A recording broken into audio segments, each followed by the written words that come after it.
everybody. Welcome. Thank you guys for coming. And to answer your question, Jane, I'm like always late. I don't. It's rare that I'm on time somehow. So I have got Rod with me. Rod is my new co-host. If you missed last week, we announced it last week. Rod is taking over for Julian. Julian has a lot going on, so he has decided to step down. No bad juju there. We are good. Beneath me is Lissette, which she is New England Betty Boop here on YouTube. She also is Posh is My Purpose over on Instagram. So those are her two names. I put that in the description so you guys can see it if you're looking for her on the different platforms. And then Derek and Jasmine are catty corner to me. They've been on with us before. That is the ATL Flippers. So I did not fire him. He quit, Bradford. He quit. He quit. But I get it. Like his wife just quit and they're traveling a lot. So I get it. It's okay. You know, people outgrow things. It happens.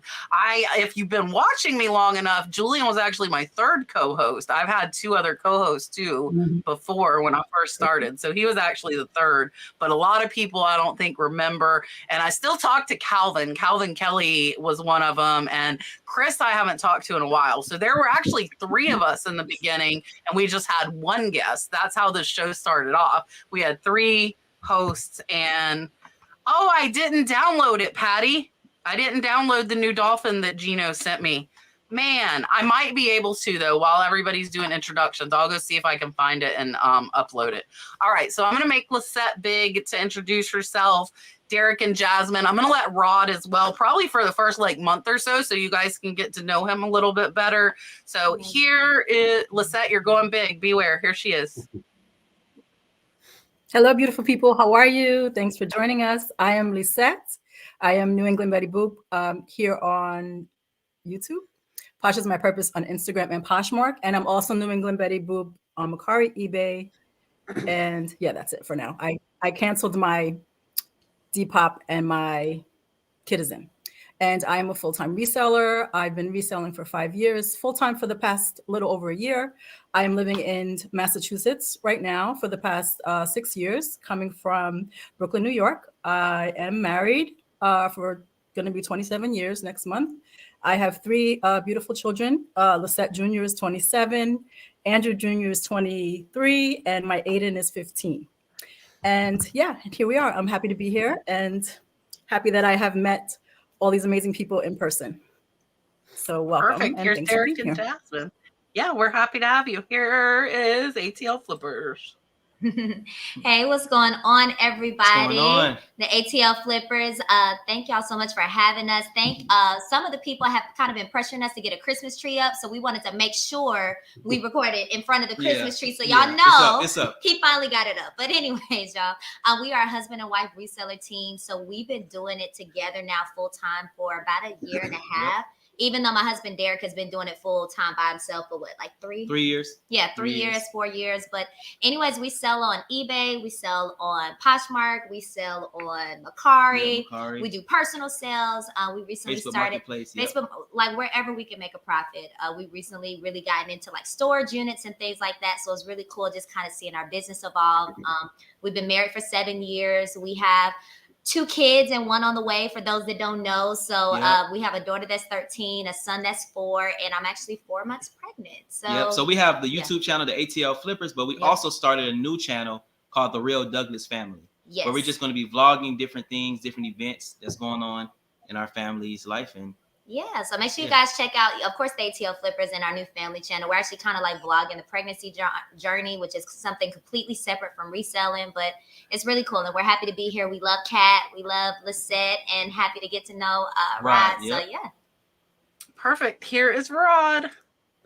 Hey, everybody. For those who don't know, I'm actually an independent professional wrestler. I'm also a full-time reseller. I've been selling on eBay since 1999, so I got a lot of experience there. Selling multiple platforms such as Mercari, Poshmark, Facebook Marketplace, Etsy. I mean, I've sold everywhere pretty much in regards to that. You can find me on Instagram, Facebook as Picking and Punching. Also on YouTube, I do have a YouTube channel, which I drop weekly videos for yard sales, flea market content. So check me out. Perfect. I did get the new dolphin downloaded, and I do see a $4 super chat. So here comes the debut. Gino made me another dolphin super chat. If you don't know, Gino's Finds made our one that's like the little reggae dancing one, and Gino made another one. So Camille, thank you so much. Camille gets the first of the new dolphin super chat.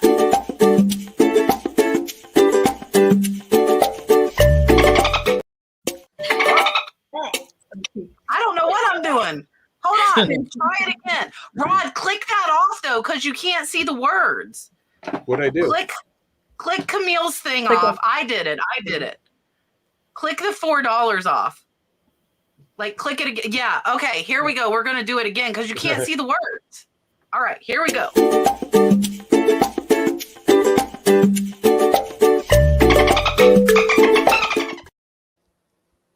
So that's supposed to be Dalton riding a dolphin. I can talk. I like that. That was cute. Yeah, Gino made my other one. He's made some cute ones. So I don't know if Gino's here yet, but if you watch it after Gino, thank you. All right. First question from Mr. Jeremy says, December's a time for introspection. What did you learn from reselling in 2022 that you will be changing or may have already changed for 2023? That's a great question. And I was actually just thinking about it this morning that even over the past 2 or 3 months, I'm very new to eBay. I started eBay. I have a love-hate relationship for the past 3 years or so, but for the past 8 months, I'd say I've been really concentrating on it. And for me, I learned that I just have to let go of whatever fear, whatever, and just do it. Just do whatever it is that I want to try. If it doesn't work, it's fine. I just keep trying until it works. And it finally is paying off for me. So I would just say be persistent. That's good. That's good. Yeah. So with us, I think we've learned a lot. Yeah, a lot. Even with just the team, you know how she's the boss now? Before it was just me. That is not true. It's a team effort. It's a team. Yeah, definitely. Yeah, we're definitely a team. But I think we've learned just like where we're getting our inventory. So for example, we used to go thrifting, and we haven't been to the thrift store, I think, in a while, in a long time. Yeah. We started doing like storage units, but storage units have been like really, really good for us. Very lucrative for us. So I think just cutting down cost of acquiring our inventory has been a big shift that we're looking at making in 2023, because honestly, there were days we would be in the thrift store for like 5, 6, 7 hours, like drop the kids off at school, go to the thrift store, stay all day, then go pick them up. But just kind of evolving and what you pay and what you end up getting with a lot of the storage units we've been getting.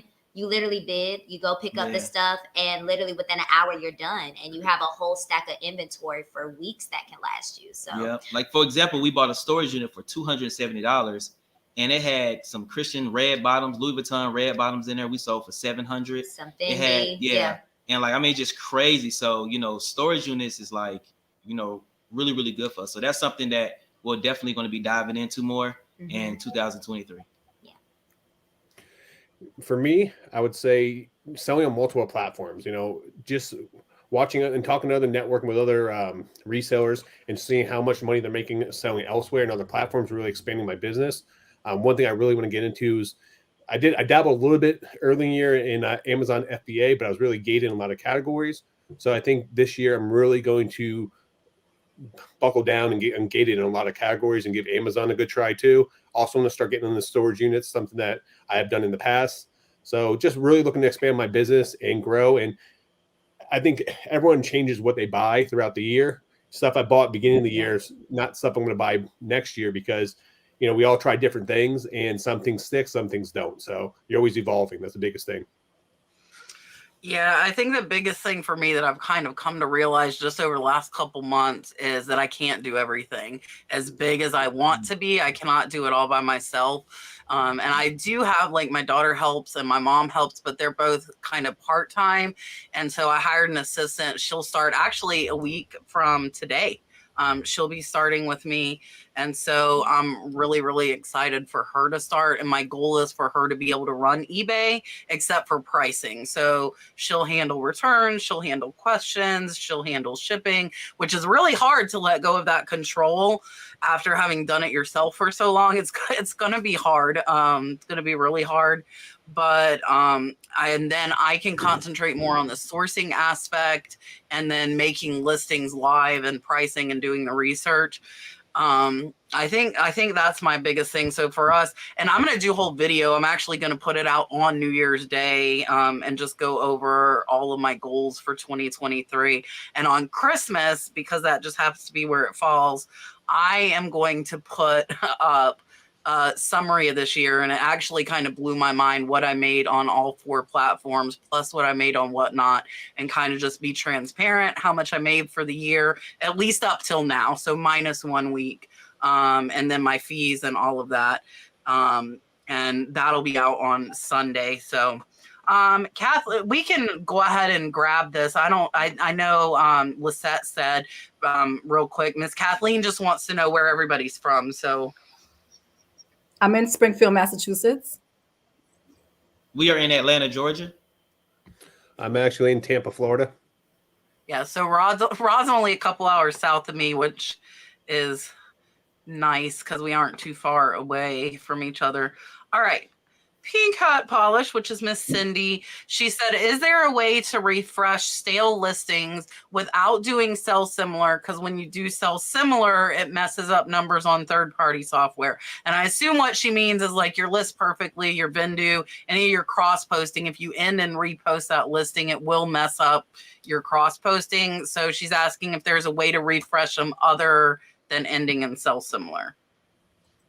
Well, I use Vendu and I delete them from Vendu and relist them from Vendu. So it does. So it's fine. I mean, I don't know about List Perfectly. I don't remember, but with Vendu, I just delist it and relist it. And we're relatively new to this. No, go ahead. Sorry. No, I was just going to say. No, you're fine. That's a good time to just tweak the title and check the price and do that stuff. You could still do that, during that time. Yeah. Sorry, Jasmine. Yeah, and I was just gonna say, we're new to List Perfectly, so we're actually still trying to figure out the art of what that looks like.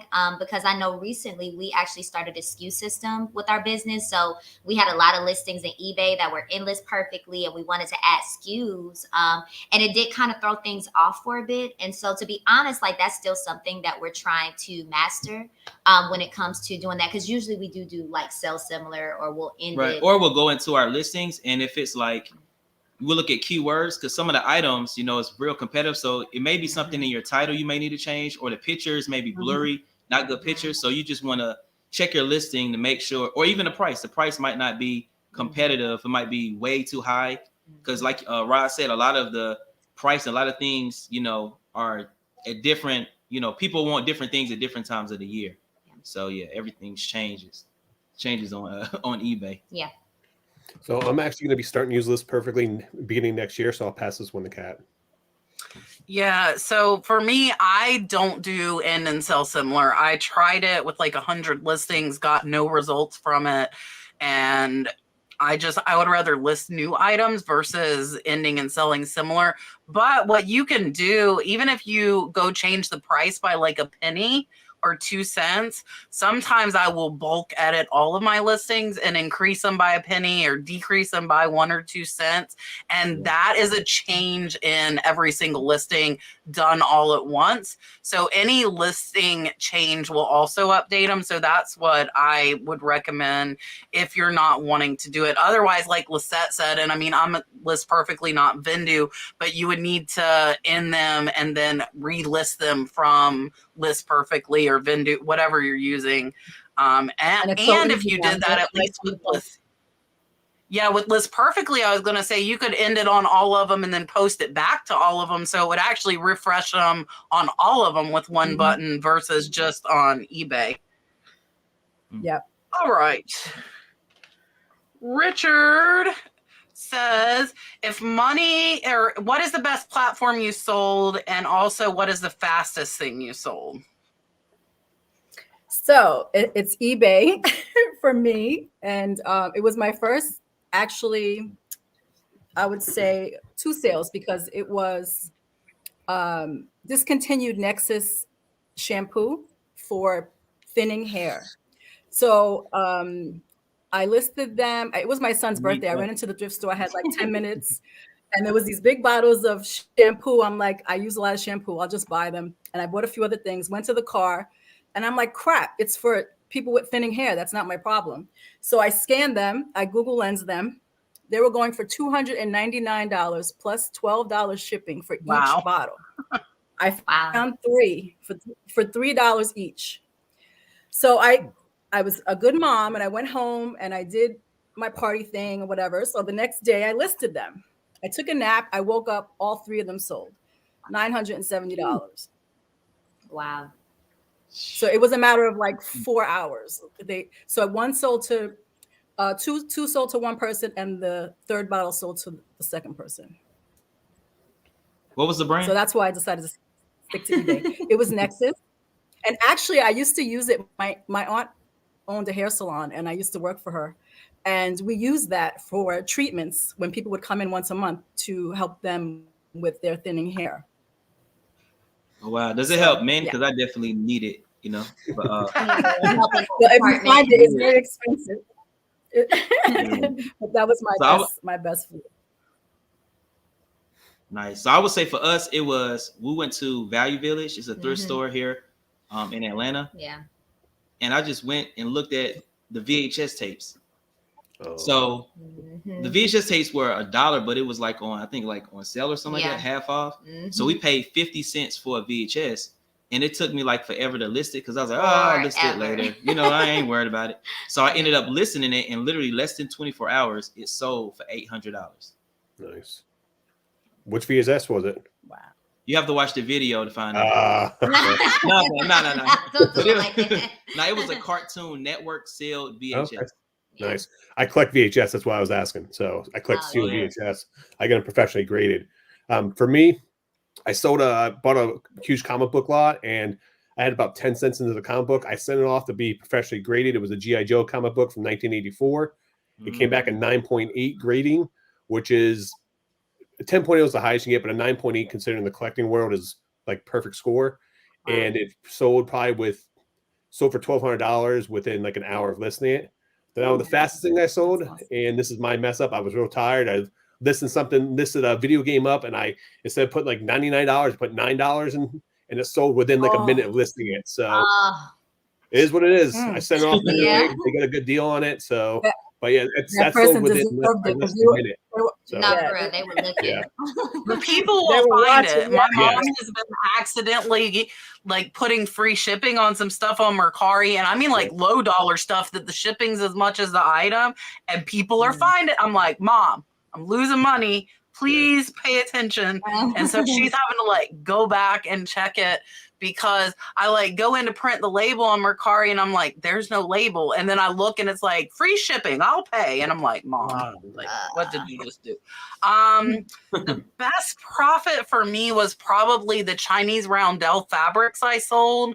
I paid $1, and one sold for $1,500, one sold for $1,200, so like $2,700. I've had a few other $3,000 and $4,000 sales, but I had to pay like $500 to $800 for those items. So the little Chinese fabric pieces, I only paid $1, and those sold for a lot. And I've had a lot of things that sell fast. I can't, like, nothing really sticks out, because that's the things you're like, did the right person see it at the right time, or did I list it too cheap? You know, but I don't have anything that really overly stands out to me. All right, Cheryl has a tricky question. If money was not an issue, would you choose reselling over YouTube or YouTube over reselling? And you have to pick one. Oh, reselling. I'm very new to YouTube. I'm a YouTube supporter. I'm not really a content creator yet. So I would say reselling. I would just travel and resell, and yeah, that would be until I die. Yeah, I would say definitely for me, definitely reselling. You know, definitely. Yeah. I love reselling, but YouTube will give you the most flexibility and it'd be probably less work and more fun, I would say, with it. I mean, I love reselling, don't get me wrong, but I would probably say YouTube just because I had more flexibility with my schedule. With reselling, you have buckle down on shipping, putting listing items, sourcing. I would just YouTube and source and then give my stuff away. So still get the reselling aspect, at least the sourcing part. And that's the funnest thing anyway about reselling is the sourcing. Yeah, I know you're saying you have to pick one, but the thing for me is if I wasn't reselling, I would have no YouTube. My YouTube is totally 100% reselling. So I would have, if I had to pick one, I have to say reselling, because without reselling, I would have no YouTube. And there's nothing else I want to really do on YouTube. We talked about a fishing channel, but we can't find the fish. So that kind of nixed that idea real quick. So yeah, I would have to say reselling. All right. Miss Sonia says, how do each of you organize your inventory? I started watching probably YouTubers about 4 or 5 years ago. So I started my number inventory from the beginning. Yeah, so I would say definitely that's an important, get that together first so you could have no issues finding stuff. Yeah, so I have a number. They're lettered, and then inside they're numbered, and I'm thinking about discontinuing the number part as I'm redoing inventory now. I'm just going to letter the bin and just try not to put things of the same content, you know, like similar things in the same box, so that I could find them, you know, distinguish them quicker, because I just feel like it's a waste of time. Now, you know, now as you're doing things more, you get busier, you realize there's things that you can cut out that you don't really need to do, which is another thing that I thought about in what I learned last year is like a lot of crap that we do is unnecessary. So I'm very anal about stuff, and I've learned to let a lot of things go. As long as, you know, as long as you present the item, clean the item, give them the description, everything that it is, and, you know, that's it. You don't need all the extra stuff. Good point. I think for us with organizing, because our business has been growing so much, so we started out, we turned our guest bedroom into like our office / storage space. And so we literally like started off with just bins in a room, which evolved to buying like the big, what do you call it, babe? The little stand things that we use. Like we bought like a whole bunch of those. Yeah, the shelving from like Home Depot or Lowe's. And so we literally started off just doing bins with like labels of different shoes and different items that we had. And that's honestly grown to now our garage also holds our inventory. And so like Lissette said, we really started that SKU system, which really helped us, because in SKUing and having, like you said, the letter and the number, we can easily find items, but we still have a whole room filled with items that are not SKU'd, but we do have it labeled.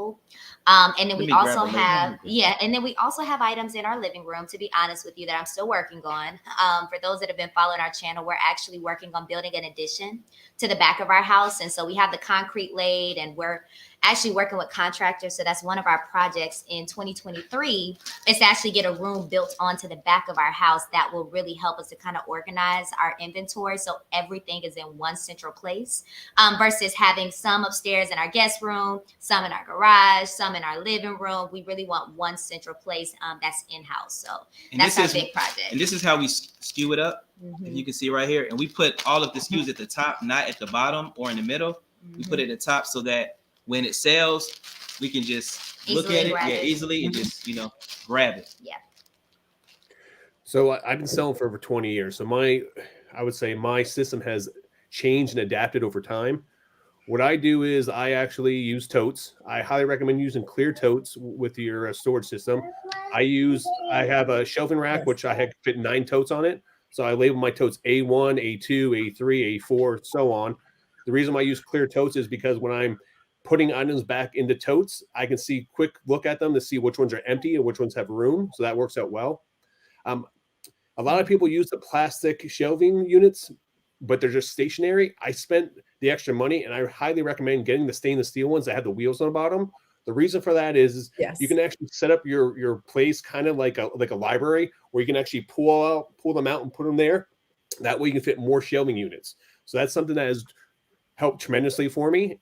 Now, when it comes to our Poshmark, my fiance sells on Poshmark. We actually have up in our one extra bedroom, we actually just have a regular plastic shelving unit there, and we actually use boxes, and we skew the bags A1, A2, A3, or she actually prints off the SKUs for them, and that's how we do that. We pre-bag it and then put it in there in a clear bag, so that way when it's ready to be pulled out, it's already in a clear bag. Just seal it and put it in a box to go. Yeah. Hold on, let me answer this question. Sorry, my daughter came in wanting to know what work needs to be done. For me, there she is. For me, we have 3 different areas. So we have like the first area is all A1, A2. It's all numbered. Some are totes. Some of the shelves, because I do breakables, so I don't have actual totes. It's just stuff on the shelves. You see, she's putting bunny ears on me. So the first section is A1, A2, and then our second section is double letters. So it's AA, BB. So we know like which building it's in. And then in here, for whatever reason, instead of doing triple letters, I did X's. So everything in the shed is X.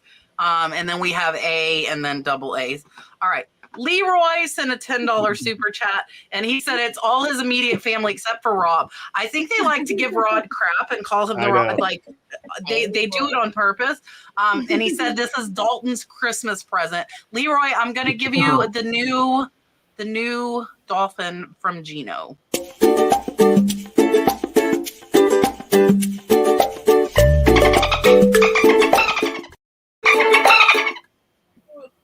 I don't know where the extra sound comes from. All right, so let's see what is next. Thank you, Leroy.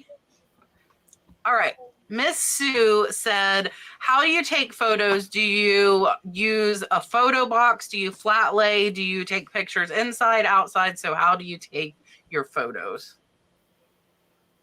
So this is one of those things where when I started 5 years ago, I was so meticulous about so much crap, and I used to take them outside because of the daylight, blah, blah, blah.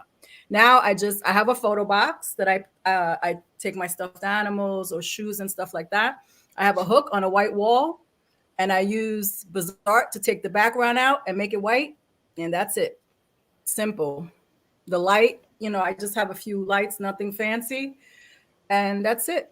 Use white light if you can inside, if you have bulbs that screw, if you want to get a ring light, and that's it. Don't get too crazy. I do not do flat lays anymore because I'm too old. My back is just killing me. Good point. Yeah, I mean, for us, we take photos wherever. So we started off like Lissette. We had a photo station that was like upstairs in our guest room, and it was like a layout. We had a ring light that we would use. But as our inventory has grown, we've also started taking pictures like on our hardwood floor because some people really like that grainy background. And I'm trying to think of what else. And then we also created a station downstairs in our house as well. So really, when I came on with the business, we needed multiple stations. So sometimes me and Derek are listing simultaneously. And obviously you can't do that side by side, bumping elbows. Right. Very uncomfortable for the record. So, we do have 2 separate stations. And in those occasions, he may have the ring light and I'm downstairs, laying it out. But as you mentioned, Lissette, going back and forth on the ground is not comfortable, especially being 4 months pregnant. So, what I'm saying, we're just using the photo station right now. Derek is doing those other pieces. If for me, and really, you could just put it on. Oh, sorry, Rod. No, you could just put it on the table. You could just put it on the table and then just remove the background so that you're not killing your back. Because trust me, if you're doing 20 listings, 30 listings, you're going to kill yourself. Sorry, Rod. Yes. No, you're fine. I use a photo box, and I just use my iPhone. I have a ring light there, and I just change the exposure on the photo so it's nice, clear, and white. And then when it comes to like our clothing, we actually have mannequins set up in our upstairs room, and we actually have a hook on the wall with a white wall. And then that's how we take all of our clothing photos. And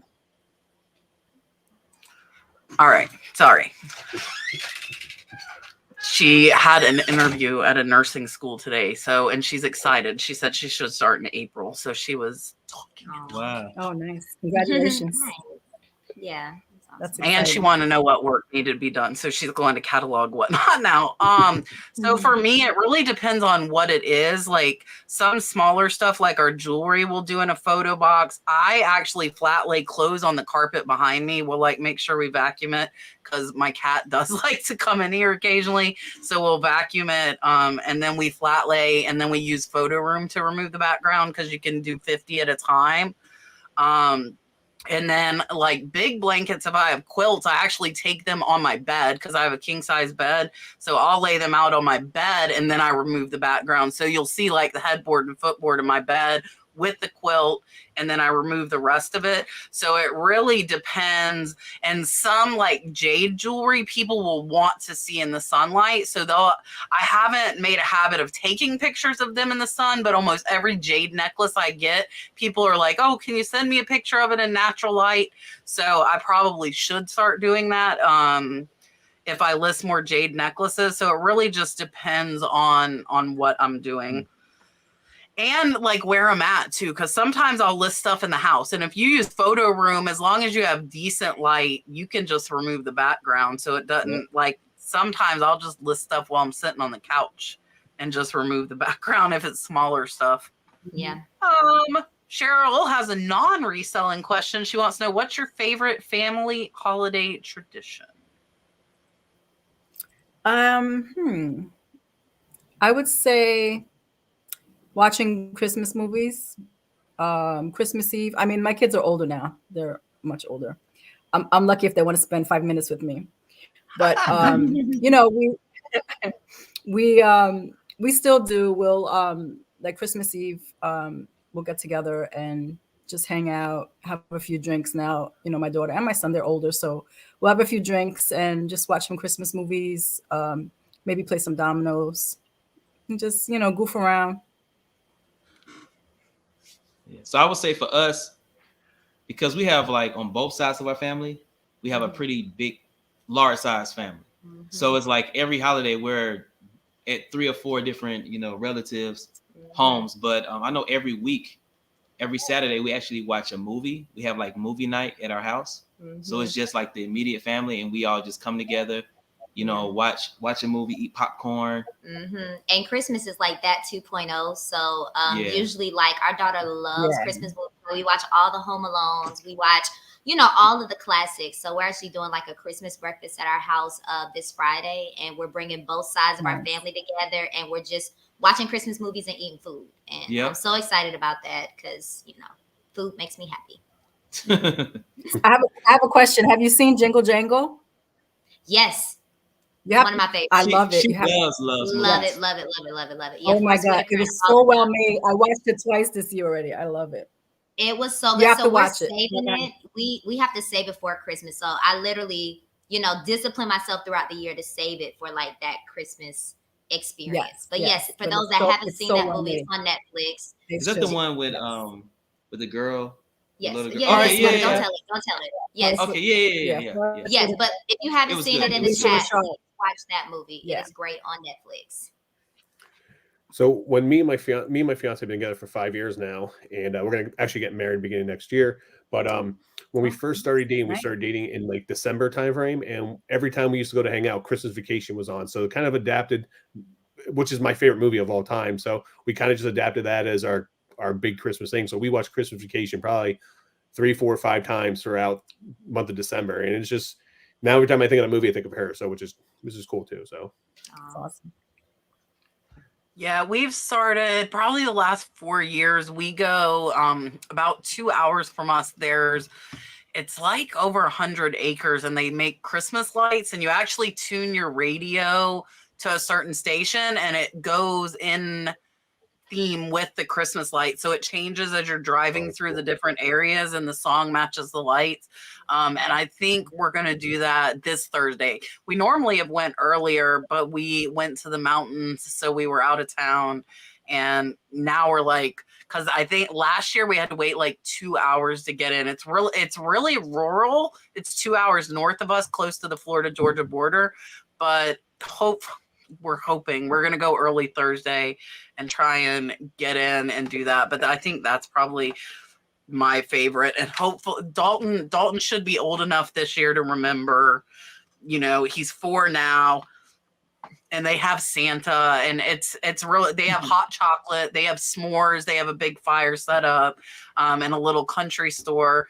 We rented a golf cart 2 years ago, and it was cold. It's getting in the 20s this weekend where I'm at in Florida. So we are not renting a golf cart. We will stay in our warm vehicle. Lesson was learned in that, because then everybody's like, oh, you know. So yeah, that is ours. And I want to say too, before we move on, for everybody in the chat, Die Hard and Gremlins is a Christmas movie. I saw Marsha saying that. It is. It is. Yes. For the record. Yeah, for the record. For the official record. I knew someone would bring that up. I knew it. The Lady Hustle says, do you see yourself doing reselling until you're retired? Okay, so I have to take a quick second. I want to show you. The Lady Hustle is my friend Cynthia, who I visited in North Carolina. She just sent me this. Awesome. Nice. Wow. Nuts. It lights up, but I won't drive you nuts, but it lights up. I love it. So she's amazing. And I will definitely be doing reselling until I can't walk anymore, I'll probably still do it. I'll be bossing people around. I love it. Yeah, I'll probably be reselling in heaven too, but that committed. Yeah, I'm that committed. Nah, but yeah, so I know I'll be definitely reselling probably until I, you know, transition up out of here. And it might not be just me going to doing storage units or thrift stores or yard sales. It may be me flipping homes or something, you know? Yeah. But definitely reselling. I'm the same way. I mean, reselling's in my blood. I got in trouble in like 2nd grade for reselling candy to other kids, you know? So, I mean, I started out when I was young and I haven't stopped, and I don't plan on stopping. So I plan on reselling, just like you said, may not be flipping things on eBay, and maybe flipping cars, flipping houses, maybe something different, but I always be reselling's in my blood and gets me going. So I love it. Yeah, and I'm going to echo what all of them said and say I'll be doing it till I physically can't, and agree that it might be something else, but I definitely will be reselling, because if you like it, then it doesn't feel like work. Even though you might be working a lot, it doesn't feel like work. Mark is paying for his late fee for getting here late. Mark sent a $20 super chat and said, sorry, I'm late. Great panel as usual. Question: what are you going to do to help scale your business in 2023? For me, it's something that Jasmine and Derek said earlier. Once I get through what I have that I've sourced, because I have a money mountain, I don't need to be in a thrift store right now. But once I get through that, my main source for now will be just the bins. Just to lower the cost of goods so that profits are higher. Like Rod said, we change constantly what we're picking up. So the goal would be to pick up, you know, to try to make more, instead of $10 a profit, maybe $15, $20, you know, to change the things that we're sourcing so that we're, so the expenses are less and the money that's coming in is more. That's good. Yeah. So I would say, yeah. So for us, we already talked about it earlier, but you came late to the chat. No, but just to reiterate. Yeah, no. But we're actually building an addition attached to our house. It's a 20 by 20, so 400 square feet, and that's something that's our goal. That's our goal for 2023, and yeah, like we're just gonna pack it out with inventory. Yes. And like Lissette said, just paying lower, you know, but getting more money. So definitely like scaling for us is like, if you have a $1,000 budget, you know what I'm saying? If we can spend that same amount, but like triple our profits, you know, that's definitely our goal, especially saving time for us. Yeah, time too, Yeah, just like they said, biggest thing for me is saving time. So I kind of want to expand out to Amazon, maybe some FBA, get ungated in a lot of categories. Personally, I sell a lot of media right now, video games, DVDs, books. It's a big part of my business. So to have Amazon be able to ship that for me, that would free up a lot more time for me to expand my business. So that's one of the big things there. Also, too, I'm a sourcing machine. I source more stuff than I can list. And so I may start getting to selling some wholesale lots to try to help out some other resellers as well. So. Nice. Yeah, for me, hiring the assistant, and I probably will hire someone else as well. My goal would be to train the assistant to do everything, where she actually would train another new employee. I wouldn't have to go through that all again. That would be my goal. We are bumping up Whatnot. We did over $7,000 last week on Whatnot. We did 4 shows. And I do, like I said, I go over the numbers, and I impressed myself. I didn't realize how much we really did this year. And I'm going to put that video out on Christmas. Merry Christmas. I'll tell you how much I made this year. But mine's going to be employees. That's how I'm going to scale. I think I've scaled it as far as I can. Not by myself, because I have had part-time help from my mom and my daughter, and my husband helps ship, but without hiring like outside of the family help. I think we've grown about as big as we can get without bringing in more people. So that is what we will be doing. All right, I'm going to give Mark his dolphin, and then I see an amazing super chat following it from Mr. Christopher as well. So Mark, we're going back to the old dolphin. Here you go.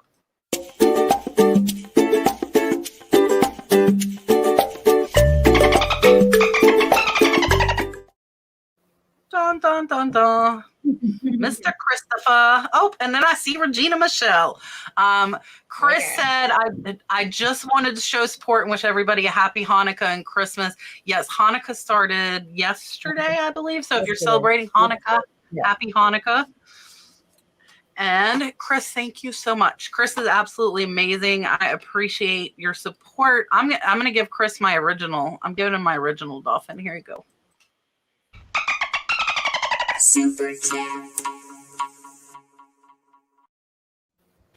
That's the one I remember back in the day. Yeah, that's my original one. And then Gino made me those other 2.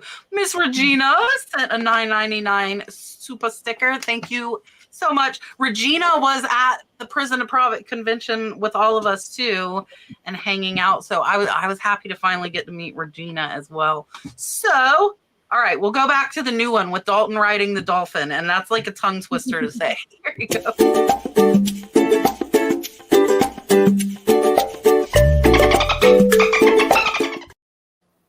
Dun, dun, dun, dun. All right, Miss Sue says, if you start a new niche or add something new into your inventory, how do you research, like if it's a new item or a new niche to you? I sell everything and anything. So I research. Most times I don't look up comps. I've been in retail since I'm 14 years old. I pretty much, unless it's a special piece, and I really don't find anything high end. I don't really sell high end things. Once in a while I'll find something, but for the most part, if I'm not sure, I'll look it up, but I sell everything. So. Yeah, I know for me, if, I started a new niche, like I would probably look at Google Lens see if I can find the item. If not, then I'll join some Facebook groups that know about those items and just post the pictures and, kind of what it is, ask questions about what it is and how much it sells for.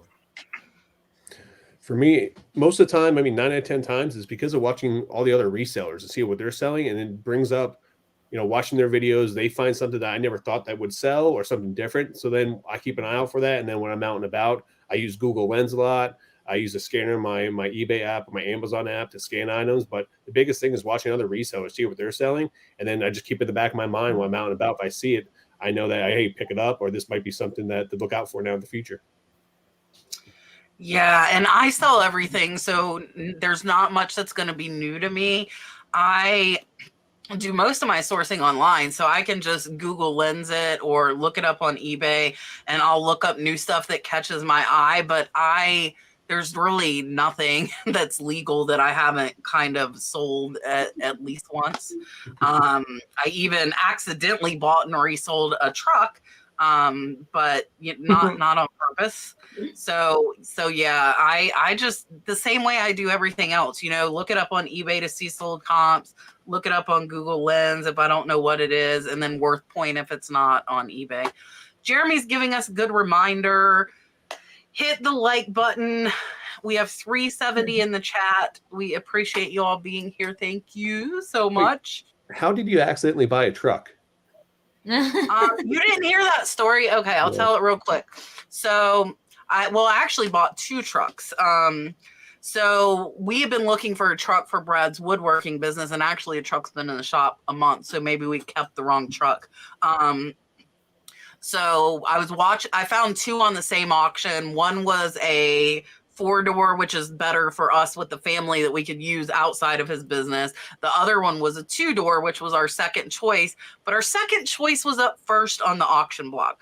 So I bid and won the first one at about $2,000 to $3,000 under Blue Book. And I'm like, no, there's no way I'm going to get the 4-door under Blue Book. And I ended up getting it 10,000 under Blue Book. And I was like out here. I was out here watching the auction, and Brad came in. I'm like, so I might have just won 2 trucks on the auction. So me, Brad, and my daughter who came in earlier, all of us and Dalton went down and they were about 2 hours down south. They were outside of Orlando, Rod Lake, close to Sanford. Gotcha. And brought the trucks home. And then my mom actually ended up, my mom's making me payments because my mom really wanted the other truck. So my mom has the other truck now, and it's in her name. So yeah, that's our story of trucks. Yeah, so I was just like, really? Like, if I would have known I would have won the 4-door, I wouldn't have bid on the 2-door. But it's like, we really need a truck, and they're both nice trucks. And yeah, it happens. Everybody accidentally buys true trucks, right? Rating Retro North Carolina wants to know, are you planning any changes due to the economy as we head into the next year? Just the same that I said, just to try to, basically I have all the equipment that I need to resell. So just keeping the cost of goods low, try to buy things in bulk. Like if you buy bubble wrap, try to buy it in bulk. Tape, buy it in bulk, just to try to lower costs. But that's about it. And it's just me. I don't have any employees right now or anything. So that's it for me. Yeah, I think our focus would be, I think our focus would be just buying inventory like as cheap as we can get it. Like Lissette was saying, in wholesale and bulk. And yeah, like the cheaper we get it, the more profit we can make. Yeah, and we've also been adjusting some of our pricing structure in our eBay store. So I noticed, for a lot of the items that we get super cheap, sometimes we'll list it as like the lowest item. Like we'll actually research and see somebody selling for $19.99 and we'll list it for $19.98. Just because we used to try to get top dollar, but honestly, a little bit adds up so quickly. So even towards the end of the year, we kind of tried that different pricing model, and it's honestly worked really well for us because those items sell so quick. Like a lot of times we don't even have a chance to skew it because it sells, within a few hours or so. So that works really well for us too. I'm really not going to change much. I mean, I prefer when the economy is down because I can source a lot more stuff because especially during the pandemic when people were losing their jobs and people were just needing money and people were panicking, I bought so much inventory that I couldn't do anything with. Like I bought so much inventory that got me through the entire year.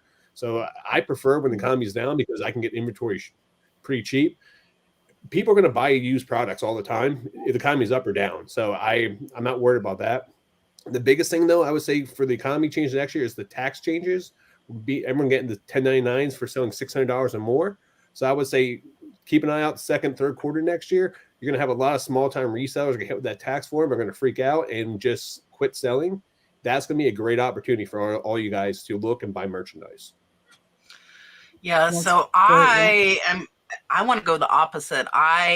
After I get through my inventory that I already have and train my new employee, I want to get more higher dollar because the people that are buying higher dollar items are those with expendable income, no matter what the economy looks like. So I would rather have those $1,000, $2,000 items the people that buy that aren't looking at the economy.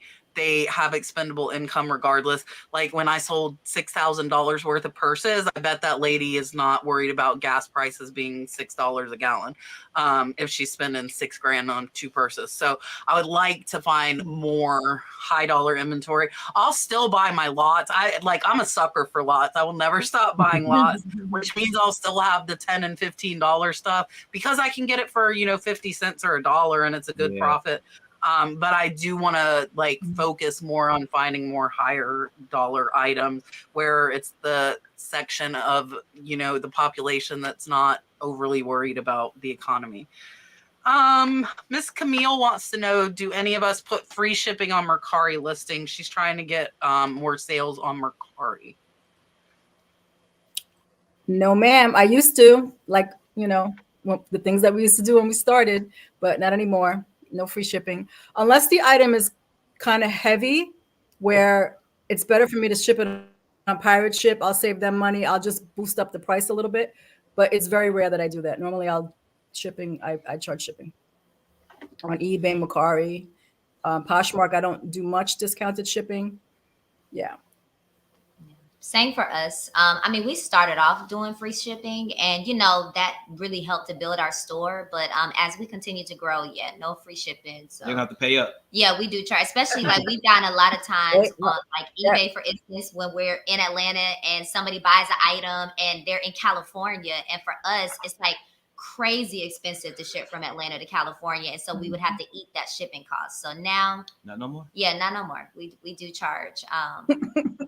And Mercari has local pickup too. So if you have an item that's big or that you don't want to ship, you can just put local pickup. Yeah, I do the same as everyone else. I actually charge for shipping on every platform I'm on. Biggest reason for that is the way I like to run my business. I like to run discounts and sales.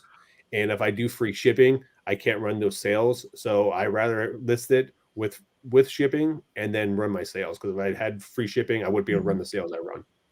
Yeah. Yeah, and I do not purposely put free shipping on Mercari, but my mother has been putting it, and I've been losing money on those. So no, not on purpose, not on purpose. Miss Eileen says, I have limited space. So if you have limited space, what criteria should she consider before picking up an item? Should she only buy items that she can 3 times her money, or how do I figure out if it's worth taking a chance? That's a very individual question. It depends on what you like to list. Maybe it's media, because media, you could stack so much media. It's not going to take up that much space, where shoes are going to take up a lot of space, but they're going to make you more money. So it just depends on what you maybe like to sell. Go in that direction first and see what you find. And I try to make at least $10 an item or more.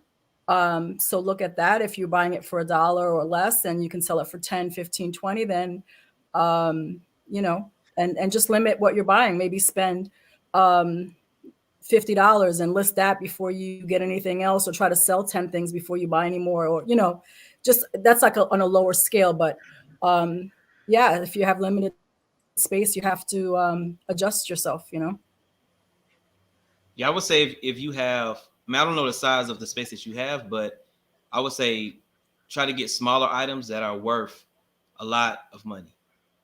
And if you can find bread and butter items that it's probably going to sell within 2 to 3 days, get those, and because you're going to flip them fast, but also have the high profitable items. Mm-hmm. I think they both make good points. If you have limited space, you want to focus first and foremost, sell items that you like and sell items that you enjoy doing, because if you don't, it's just going to become a job for you. But the biggest thing is if you have limited space, sell smaller items, pins, patches, DVDs, other stuff like that, where you can actually get a lot of inventory. But also too is make sure it's fast selling items. Something that's not going to be long tail and sit there for 6 months or a year, because that's going to be wasted space and wasted opportunities. Now, on the reverse side of things, you could flip big items and make $300, $400, $500 off that item too, but you need items that are going to be selling fast. So the biggest thing is items that are fast selling would be probably the best thing for you. Doesn't matter what it is, just something that you can quick move and quick out, so you do have that freed up inventory, because you never know when that big lot's going to pop up. That's going to be your money maker, and you want to make sure you have space for that. Or invest in a storage unit. You can get a very small storage unit for $40, $80. Just not paying it, because these people right here are going to buy your inventory up. Buy your inventory, but yeah, it's gonna be ours. We'll flip it for you. Teeth and all. Be quiet. Listen, I remember that video. Oh yeah. I know about that too. That's the money. I think we saw some in one of my live sourcing. It was funny. Everybody's like, what? I'm like, oh yeah. Anyways, I wouldn't like, 3 times my money typically is not enough for me. I like to 10 times my money. If it's higher dollar, I might be okay with like 3 to 5 times, but we're talking in the hundreds of dollars there. If it's under $50, most of the time I'm 10 timesing my money, because fees, paying employees, it's like 50%. So if I only 3 times my money, I'm only leaving myself like 15%. But if I 10 times it, I'm leaving myself like 40%. So if I have limited space, I would look at jewelry. I'm loving selling jewelry on Whatnot. Jewelry, small handkerchiefs don't take up a lot of space, scarves.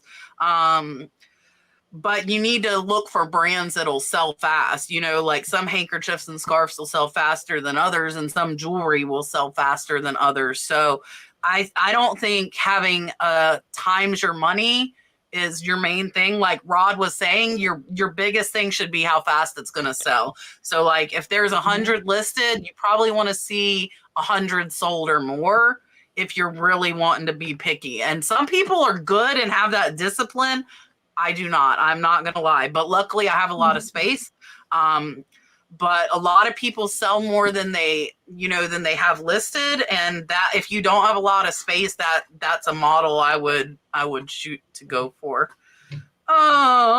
Raining Retro North Carolina. I heard that bullet points in your description is bad for the SEO. Is that right? I wouldn't know. I don't use them. I just write my description in kind of not in a paragraph form, just straight down. I do that across all platforms. That's what I've done, and it works for me. Yeah. I don't use emojis. I know emojis are not good, but that's it. Yeah, we don't use bullet points, either. But if the item is good and they see it and it's for a good price, they're gonna buy it. So I don't know if using bulletin points is going to hurt your SEO, because you can do custom listing settings in eBay, and you can actually do custom layouts in there. So where you can put bullet points, you could put, whatever you want, pictures, other things in there that you normally wouldn't have in a regular description. So I don't know the answer to that one, but I'm assuming it would not, just for the fact that they do allow custom descriptions and custom listings to be put in there. I don't know, because I don't do descriptions at all. The only time there's something in my description is if there's a flaw. And you'll hear how much I made this year with no descriptions the whole year. This is not something new for me. And that includes no measurements on my clothes, by the way. Scott, Mr. Cha-Ching King. I almost put on my shirt. I put it up in my dresser today. Scott said, what was your favorite flip of 2022?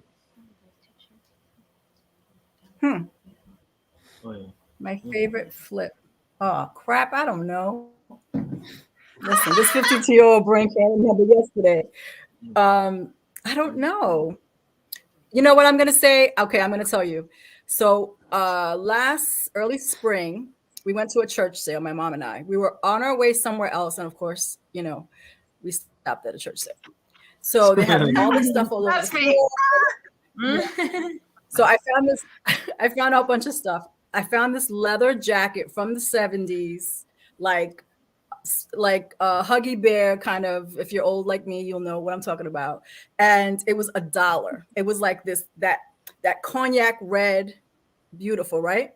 So I brought it home, and it had a lining and everything. Brought it home. I hung it on the hook, and I was like, what am I going to price this at? Because, it's vintage.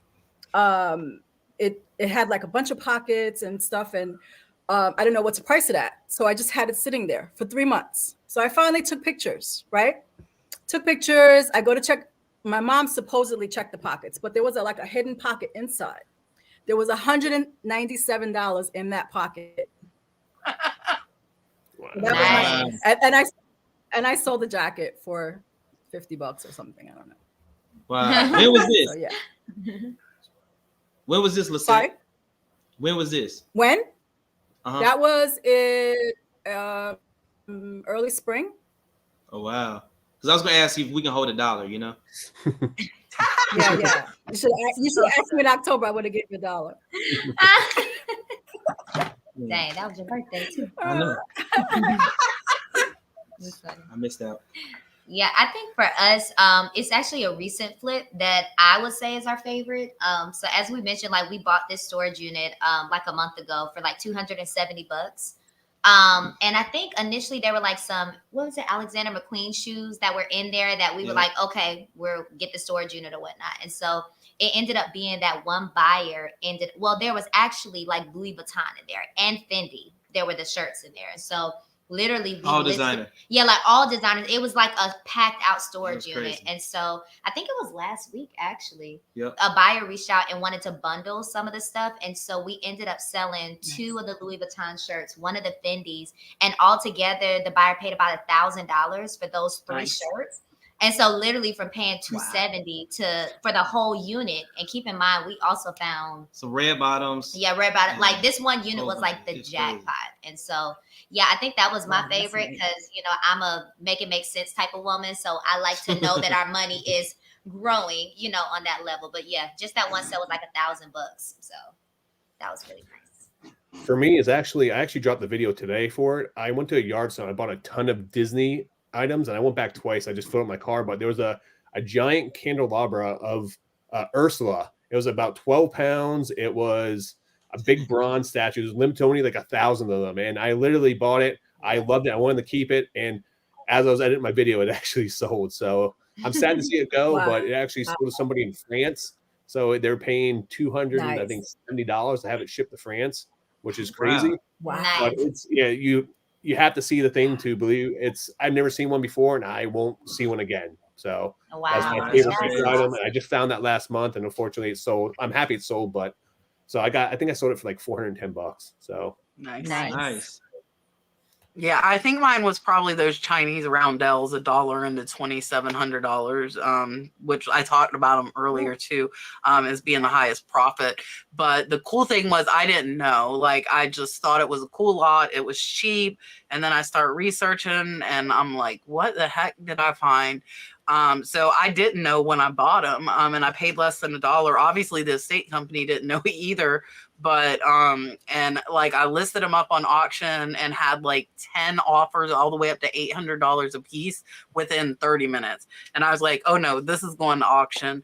And 17 and 12. It was a lot of money. So that was probably my favorite one of the year. It was just pretty, and it was fun to watch. Of course, you know, those auctions that you got all the watchers are fun to watch at the end.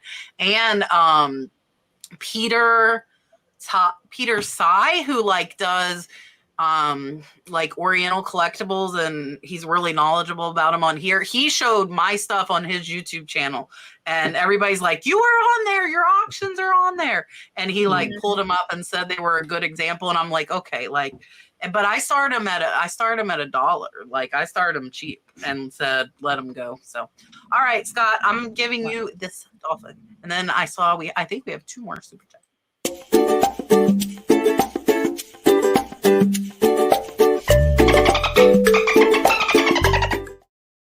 Oh, maybe only one. Peacock polish. Miss Cindy, thank you so much. I'm going to give you the new one with the Dalton riding the dolphin. Thank you so much. I appreciate you. Here.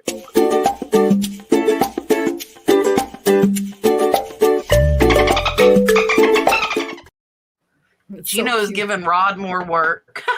Click it back down. Oh my goodness. All right. Miss Eileen wants to know, what brand of tape do you use that sticks well and is sturdy, and where can I get it? I use Scott. I know a lot of people don't, but I get it from Costco or BJ's. I try to get it when it's on sale.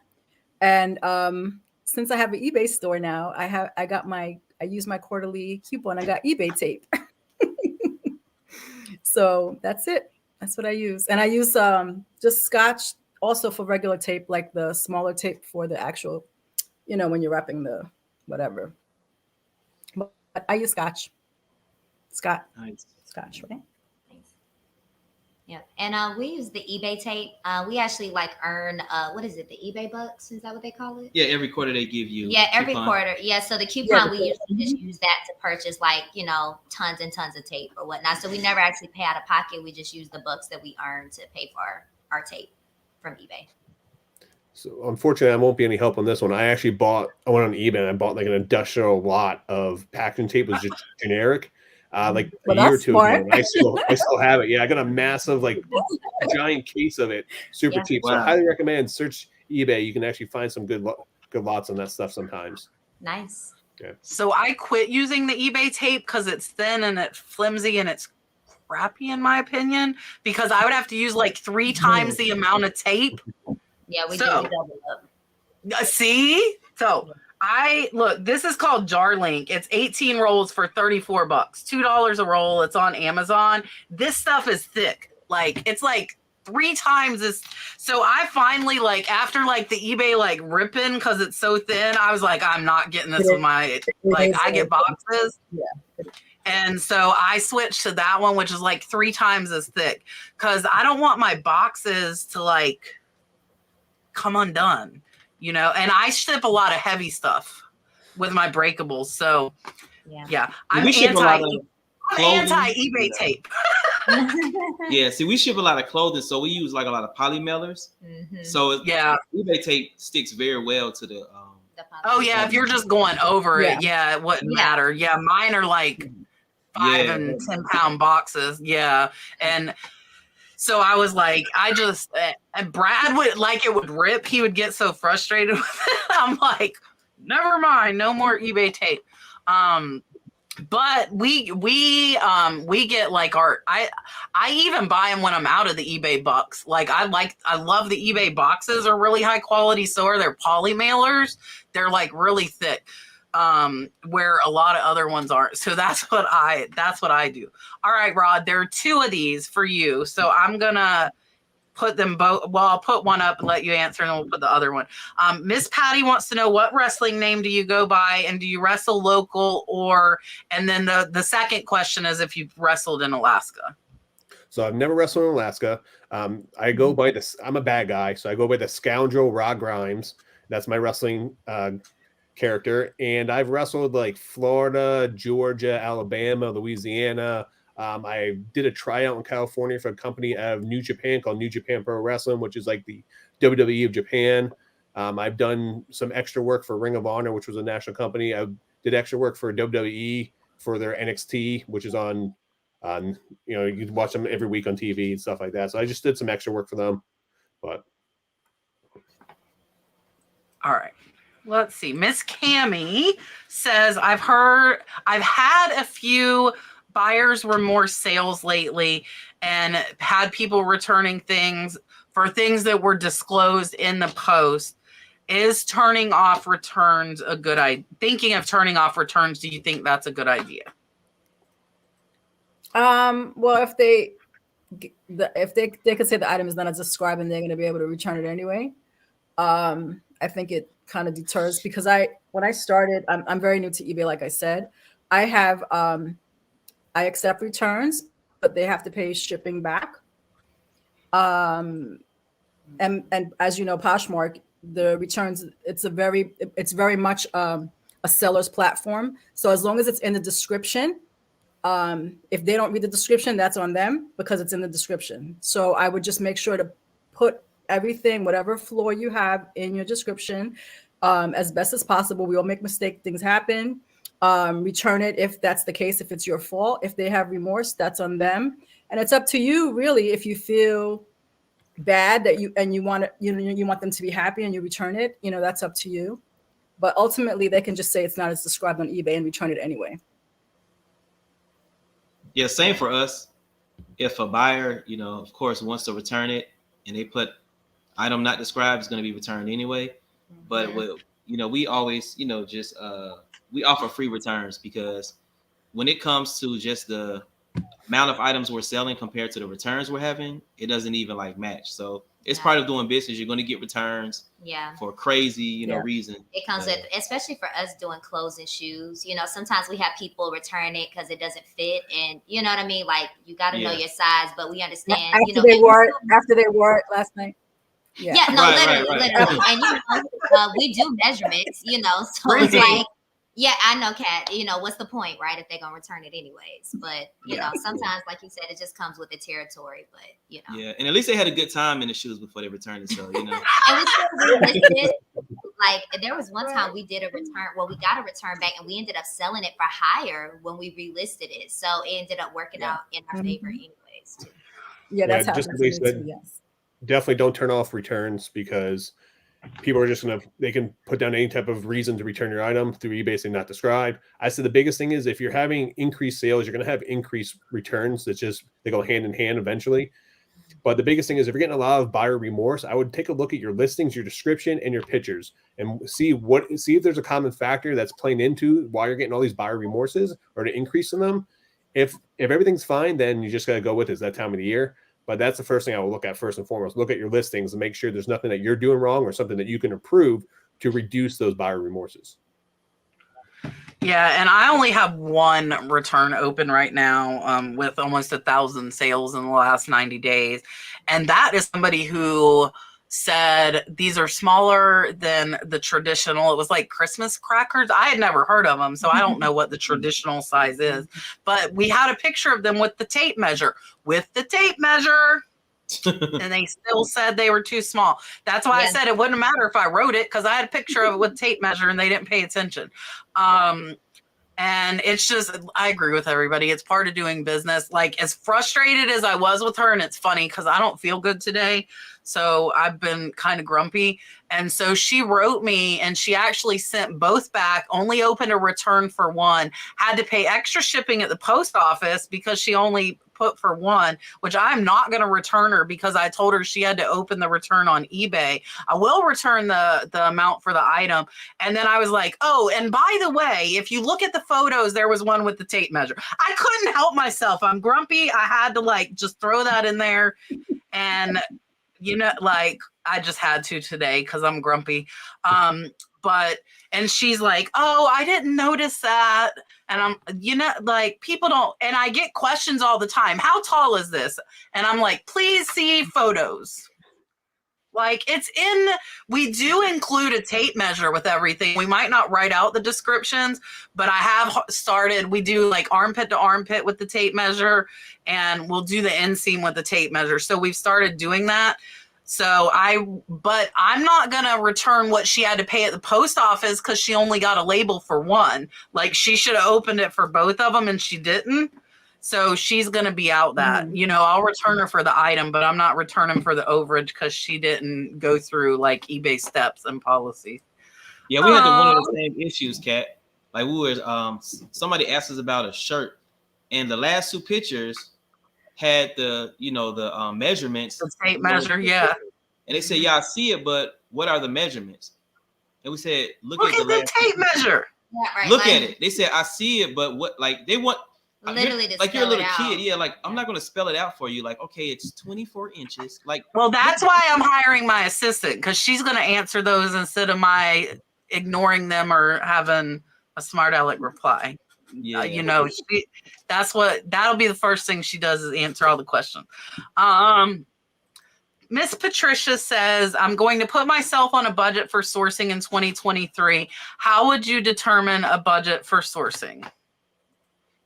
I'm not a good person to ask. I'll just be honest. I'm just not. It's something that I really need to work on, but yeah. If it was up to me, I would spend all. Oh, yeah. If it was up to me, I would spend everything on more inventory. Yeah, but now the big thing is if, and it is not. Ha ha. No, just kidding. No, we work on it. So honestly, that's something that we're working on. One of the things we talked about is like based on the profit that we have the week before, just figure out a percentage that goes towards inventory. Because, with having a separate account, like obviously you can say whatever, 500, 1,000 or whatever your budget is. But for me, it makes sense based off of your profits to reinvest that into the business. So, for us, we're actually trying to get it down to a formula. We're not there yet. We are on our way. So, if it's good, I'll just buy it. Yeah, yes, I am. Just all of the wonderful joys. But I mean, it's been working.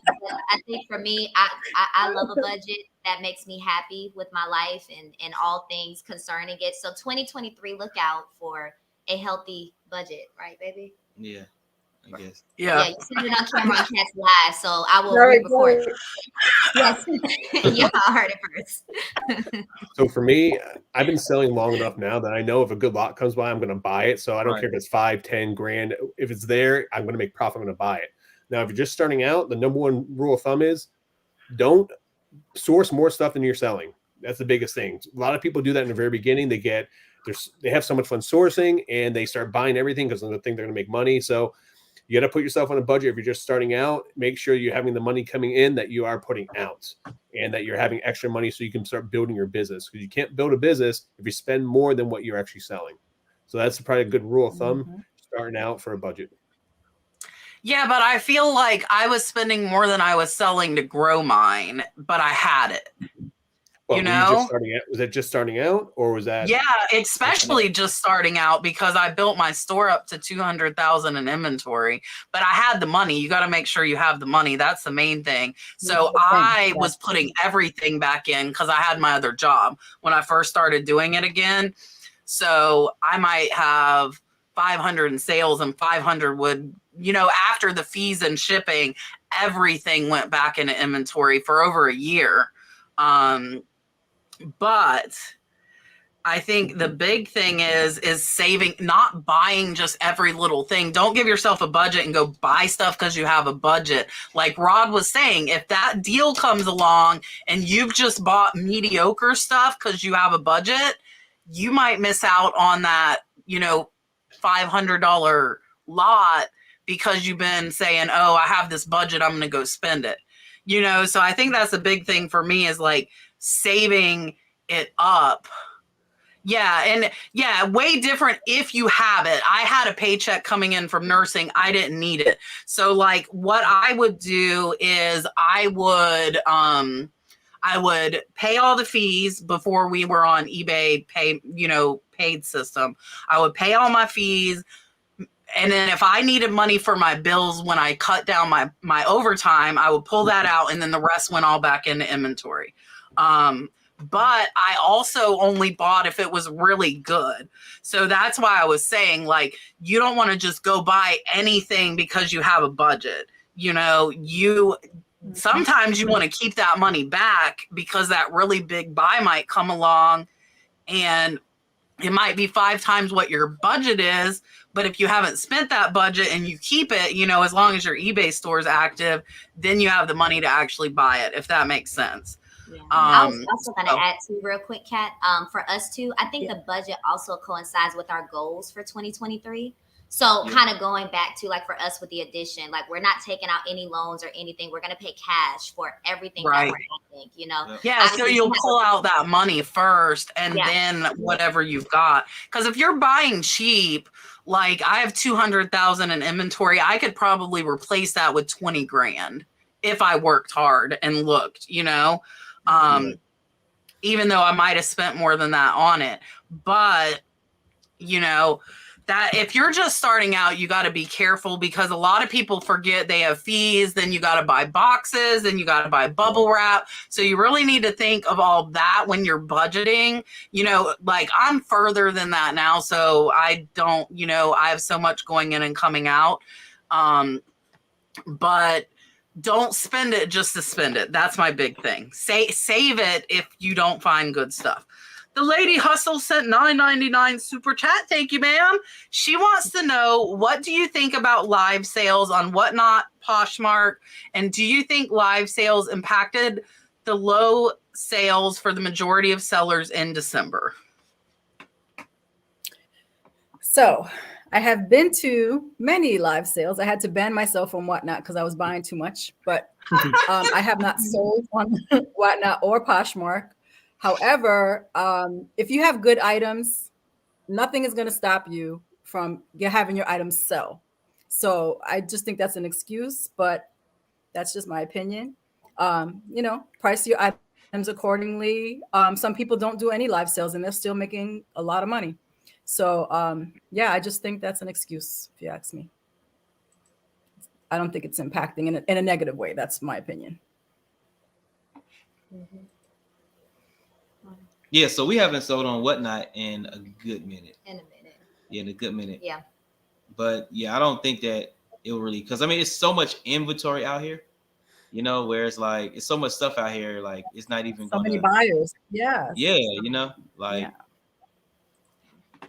I agree. I mean, live sales have been around forever, even before Whatnot and Poshmark, because you had Facebook Live, you had Instagram Live. So live sales have always been around, just like these major platforms are now picking up. And then, coming next year, we're going to have eBay Live, which is already starting. So, people are going to be doing the same thing on eBay. You just have to pivot as a reseller.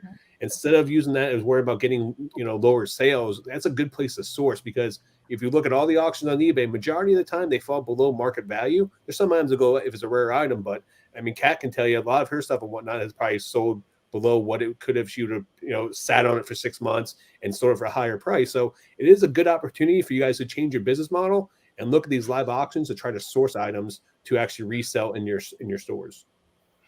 Yeah, so I'll tell you from a seller and a buyer standpoint, I agree with Lissette. Like, if you want to blame your low sales on Whatnot, I think it's an excuse. I'm going to agree with her. I'm going to second that. Because if you have good items, good pictures, good prices, your stuff's going to sell.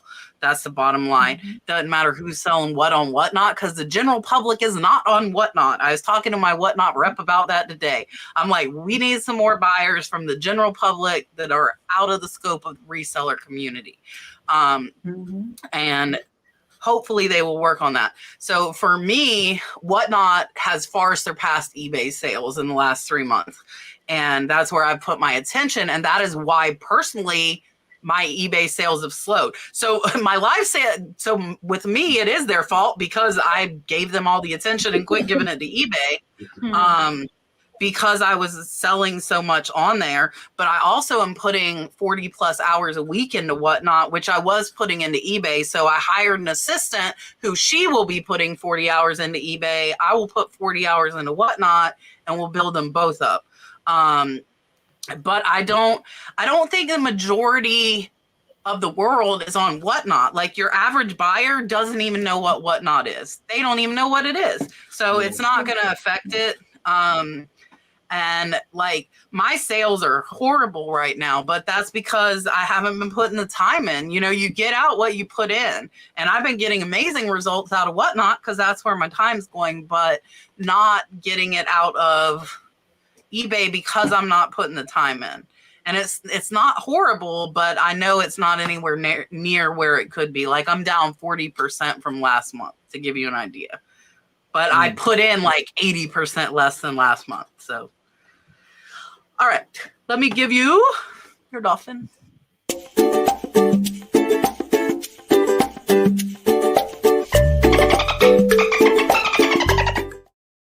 Dun, dun, dun, dun. Did we have another one, Rod? I didn't see another one. So okay. No, I can't even think. I'm on Dayquil, so I'm like, Dayquil makes me foggy. Like, it makes me feel like fuzzy.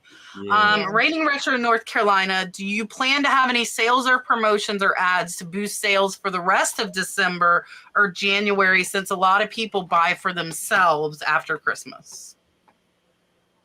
Yep, I have. I just recently, maybe a month ago, started doing sales and promotions on eBay. So yes, absolutely.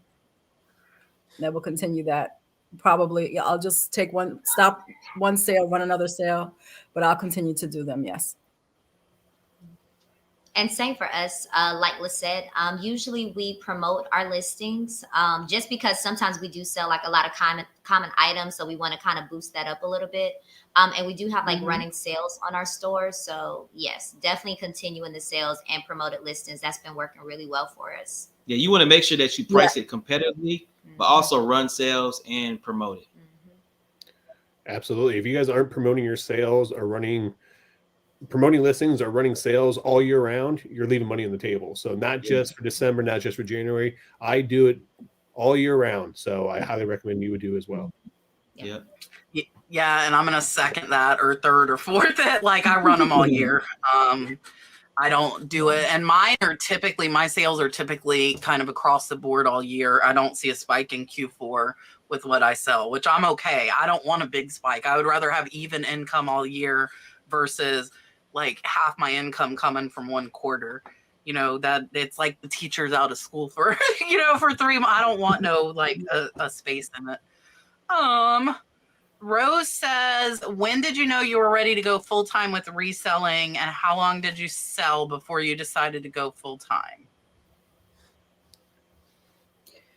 So I moved here 6 years ago from New York, and I had a daycare for 15 years. So I worked for myself. My husband and I owned the daycare. I ran it. He was the silent partner. And when I came here, I closed the business. I did not want to do it anymore.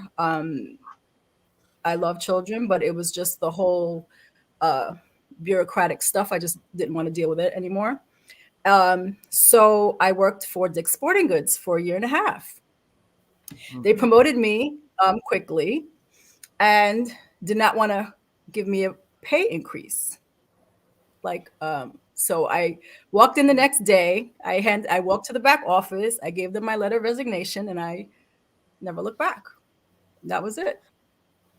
But I had been reselling since before I got here, and I actually went full time once I left. So nice. Yeah. So for me, I used to teach kindergarten. So I taught for 6 years. I taught kindergarten in first grade, and I really enjoyed it. But as far as like just the money aspect, I wasn't making no money doing it. And the time. Yeah, in the time. Yeah. So something I did was I started reselling, of course. And then I stacked up around 3 to 4 months of expenses. And then I, had a conversation with my wife and was like, hey, I feel like it's time for me to, basically retire, from teaching. And that's when I stepped down and haven't looked back since.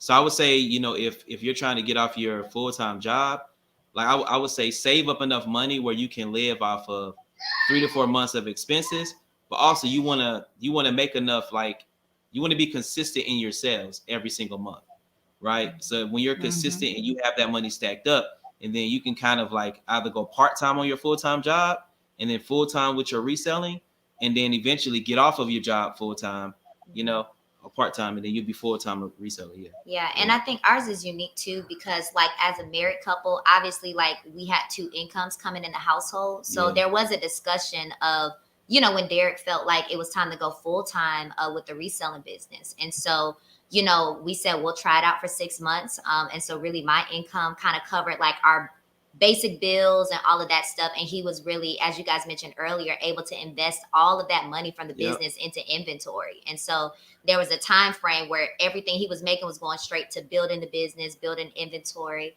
And it worked because 2 years later, I left my job.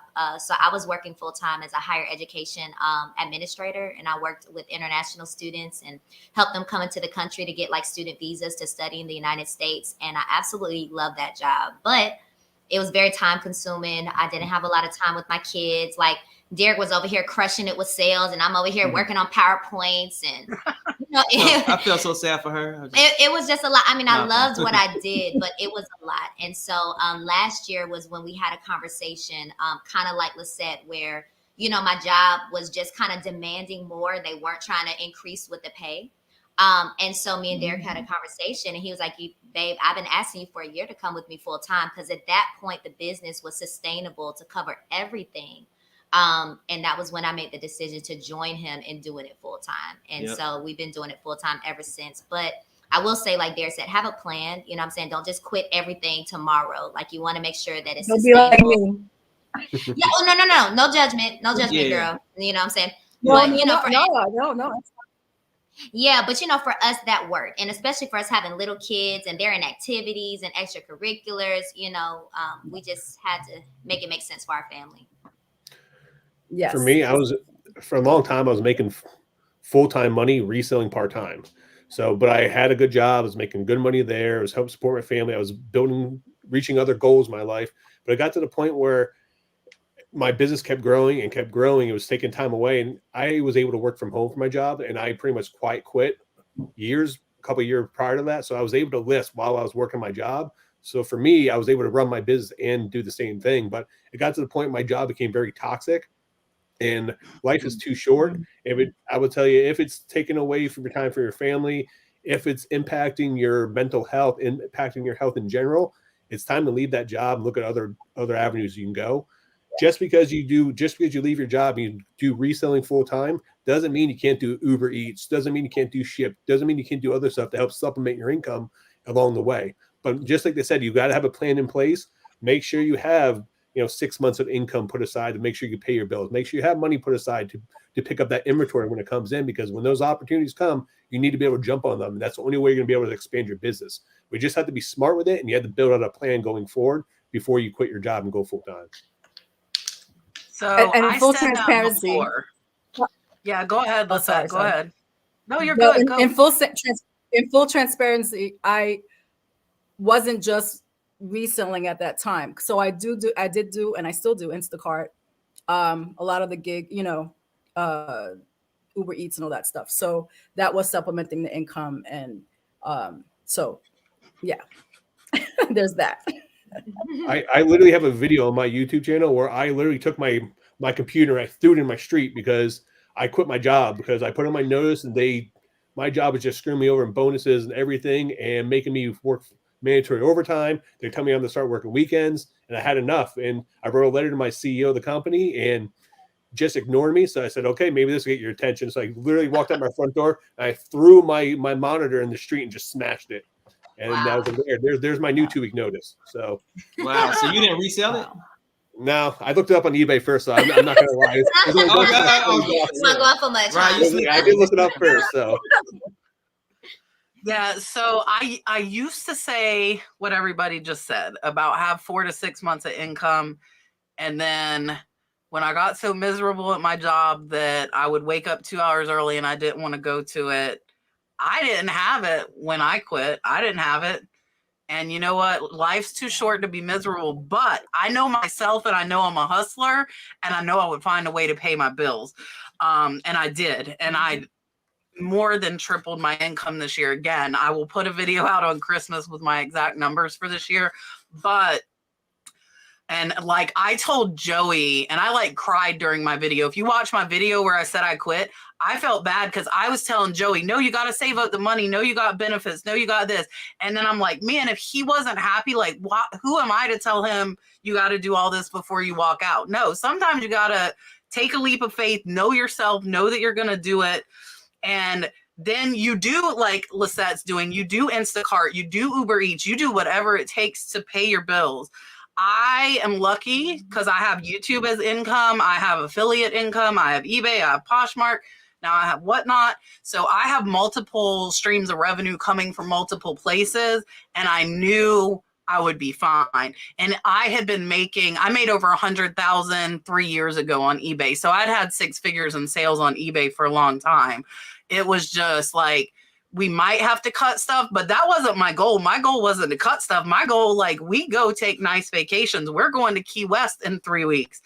I'm not trying to cut back to be a reseller. I want to make more as a reseller. I'm not trying to do less. So I would say if you're miserable and you don't want to go to work anymore and you know you can do, but you need to have, I had inventory. So I do want to emphasize that point. I had over $100,000 in inventory listed on my eBay. So I did have, it would be very hard to quit a job with nothing listed on eBay and try and start from scratch. That would be really hard. So I had built it up over 2 years to where I had over 100,000 in inventory. But even if I didn't, honestly, you can go to the flea market, you can go on Facebook Marketplace, you can go set up on the corner and sell some stuff.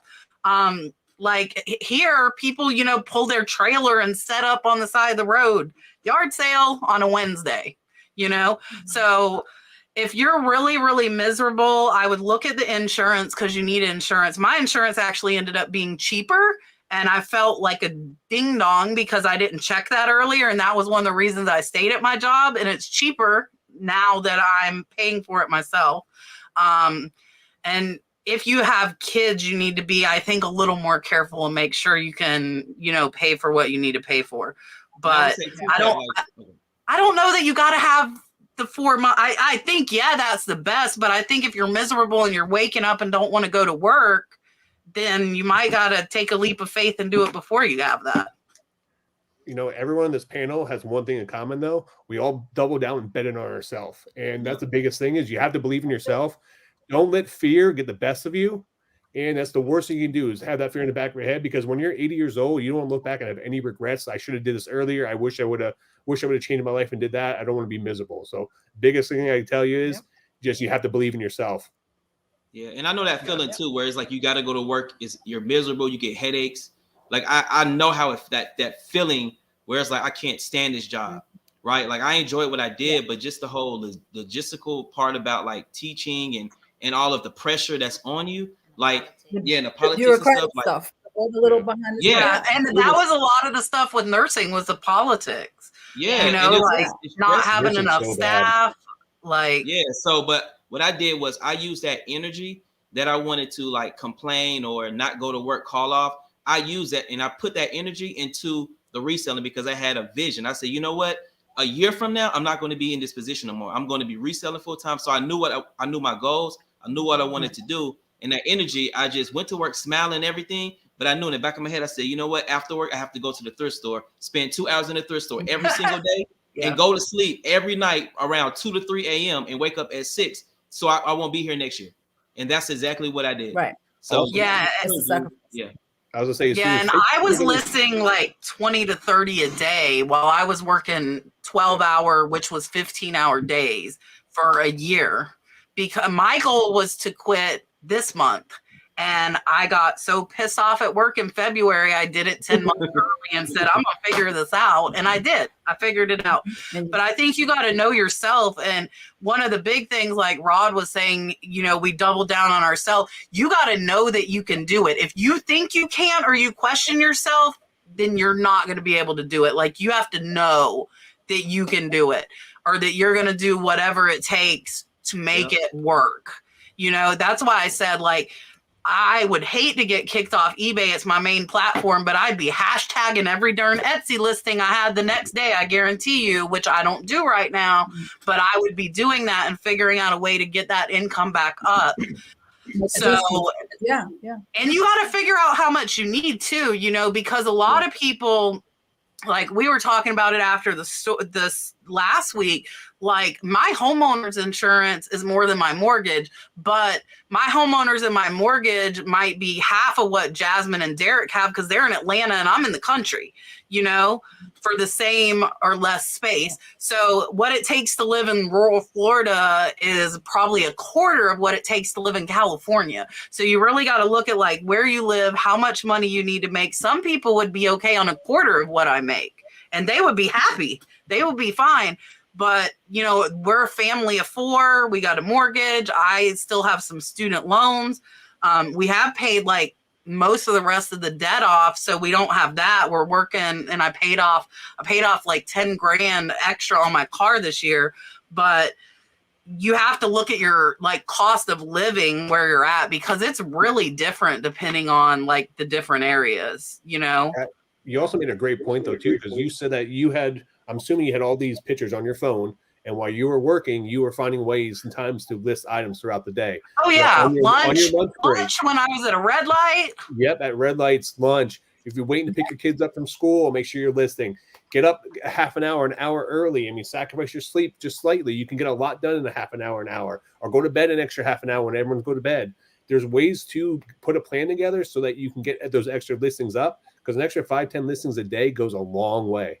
And something I did too, Rob, was I remember when I would leave the school and go to the thrift store, I would literally be listing in the thrift store. Yeah. You know, and that saved me a lot of time, you know, so it's like, hey, hide the price and just list. And then when I get home, you know, finish the listing. So I won't have to, you know, list everything when I get home. Yeah, like you already had it built up. I know a lot of people that do that. Yeah. Same as drafts. Rose sent a $4.99 super sticker. Thank you so much. Here. Oh, well.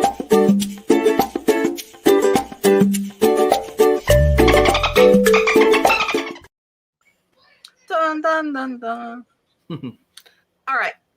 Miss Kathleen wants to know if weather affects your sales or your sourcing. Never. If I want to go out and it's 2 feet of snow, if the thrift store's open, I'm going. It doesn't affect me. I mean, I'm in Massachusetts, so we have a lot of yard sales, and our yard sales even run through the cold weather. Like ours went this year through November, yard sales, tag sales. But when we don't have them, I mean, right now I'm not sourcing. Lady Hustle's still in the chat. We have a deal. I'm not allowed to source until I get through at least 50% of my stuff. But when the tag sales are over, we have so many church sales and stuff like that. And whether, as long as they're open, I'm there. The weather does not deter me. Yeah, it doesn't. Yeah, we don't have any beaches or like any really like crazy weather out here. It's just, that's one great thing we love about Atlanta. Like the weather is pretty well, it changes, you know, but it's not changes, like but any natural disasters or, you know what I'm saying? Not extremes. Yeah, not extremes. Yeah. For me, I mean, you always got to pivot. I can source anywhere, or I'll just source online. The only time I've ever stopped me weather-wise, I live in Florida, so I'm in Tampa Bay area, and anytime there's a hurricane or tropical storm might knock out my power, there's nothing I can do at that point in time. So, but that's few and far between. Right. Yeah, and mine's about the same. Like, I don't like garage and yard sales are year round here. I don't do a ton of them because I have to drive an hour to most of them, and I don't thrift very often either. So really for me, it's all online. So like COVID came, I didn't miss a beat. I was sourcing online, going picking up. Like they changed it where you had to schedule a pickup time, but that was the only thing. Like I didn't, and I don't feel like sales are affected because like we're selling all over the country. So somebody has good weather, you know, and that's why I list stuff year round, like whether it's winter or summer stuff. Somebody might be going on a cruise, or like if you have international shipping on, it might be warm in that country. So I think international opens you up. You know, you've got worldwide and stuff sells all the time. I just sold a bathing suit. You saw what? I just sold a bathing suit. What? Yeah, like and it's 20 degrees in Florida this weekend. You know, like it's like listed everywhere. Yeah. Mile High Mom said this question comes up a lot, and that is whether or not to honor a sale where you price the item too low or you sent out an offer lower than intended. So say you meant to send them $100 sale, you sent them a $10, they took it. What are you going to do? You have to honor it. I would honor it. Yeah, definitely honor it. I mean, that's the right thing to do. A lesson learned. Majority of the time I won't make that mistake again. Yeah, I would say that the only exception to that would be if it's like $1,000 item or something like that, and you just reach out to I would send them a personal message, let them know. But eBay has a thing where you can cancel a thing due to air listing as well. You can always contact them in regards to that.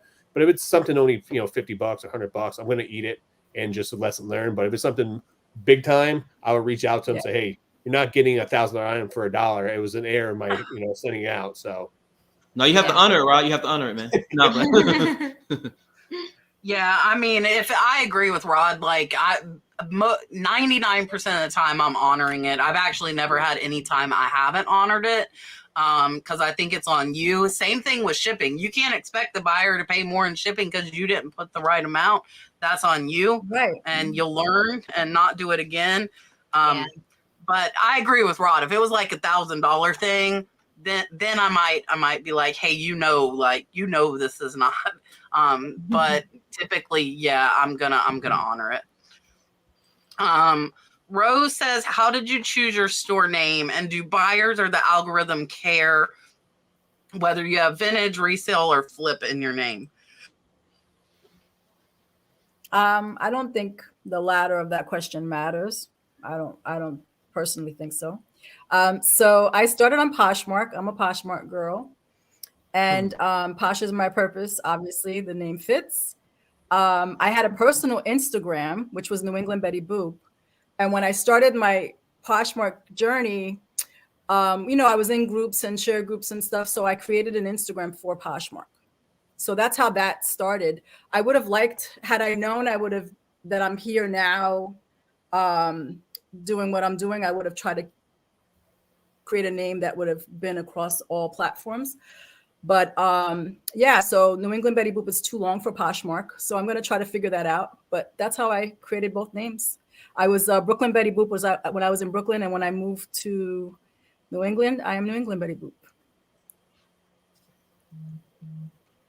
Nice. So when I originally started our eBay store, it was funny. But I was just obsessed with fixing up shoes. And so I chose the name Bringing Classics Back to Life. Whoa, wait, who gave you that name though? Let's tell them. It was Jesus. Nah, but yeah, so I had somebody, to really help me with the name. This was before I was even into reselling, because Derek, I don't know if a lot of people know, but he is like a beast at like fixing up beater shoes and like turning them and transforming them to like brand new. And that was always the thing of like him bringing classics back to life. Like he could literally take the craziest thing and he would work on it, for an hour or two. And you would literally, and I'm like, babe, like this is what you do. And so that was kind of where the store name came from. Yep.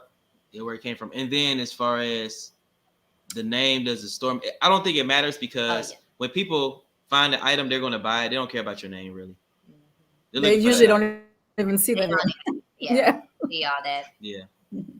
So for me, picking and punching came from, I'm a third generation picker. My grandparents my grandmother volunteered at a local thrift store, and then they used to get items and take them to the flea market. And my dad had a tree service and a hauling business growing up. So we used to clear a lot of states. So I've been picking all my life with my family just throughout the years. And then the punching part came from me doing professional wrestling. When I used to travel to a lot of shows through Florida, Alabama, and Georgia, I would just drive there. So what I would do is most of those shows when I travel on the weekends, I would hit up yard sales, thrifting, all the way up pawn shops, all the way up to like a 4-hour, if I'm heading to Georgia, a 4-hour drive for me, I'd just be sourcing all the way up there. So part of when I was going to start my YouTube was I'm picking and punching my way across America. That was going to be like the whole thing. And then the pandemic hit, so I never got to, make a lot of those videos in regards to that. But yeah, that's how I came up with my name. And I don't think it really matters if you don't have that stuff in your name. More importantly is having all your social medias match your store name. I think that does help draw traffic there, especially if you can develop a big niche following in certain categories. Yeah, and mine is the Nurse Flipper because it's across all platforms. So I think that's different for those of us that are social media, creators compared to like the general public. Yeah. I think just choose something you like. I don't think the algorithm cares. And mine, I am still a registered nurse. I'm not practicing, but that's where mine came from. And my store didn't used to be that name, but as my YouTube channel grew, I changed my store name to the Nurse Flipper just so that people could find it as my following grew. But if you're not a social media creator, influencer, I think just pick something you like. I agree with I don't think people look at the name when they're purchasing something. They're looking at the item that you have. Dana says, I keep putting off starting reselling because I feel overwhelmed by the many inventory systems. What have you used and what do you recommend? And do I just need to jump in and get started? So I think we talked about how we had our inventory set up earlier. So I think we should just answer her question. Does she just need to jump in and get started? Yes. Yes. Just do it. Yes. Do it tonight. You're going to keep putting off. List 5 tonight.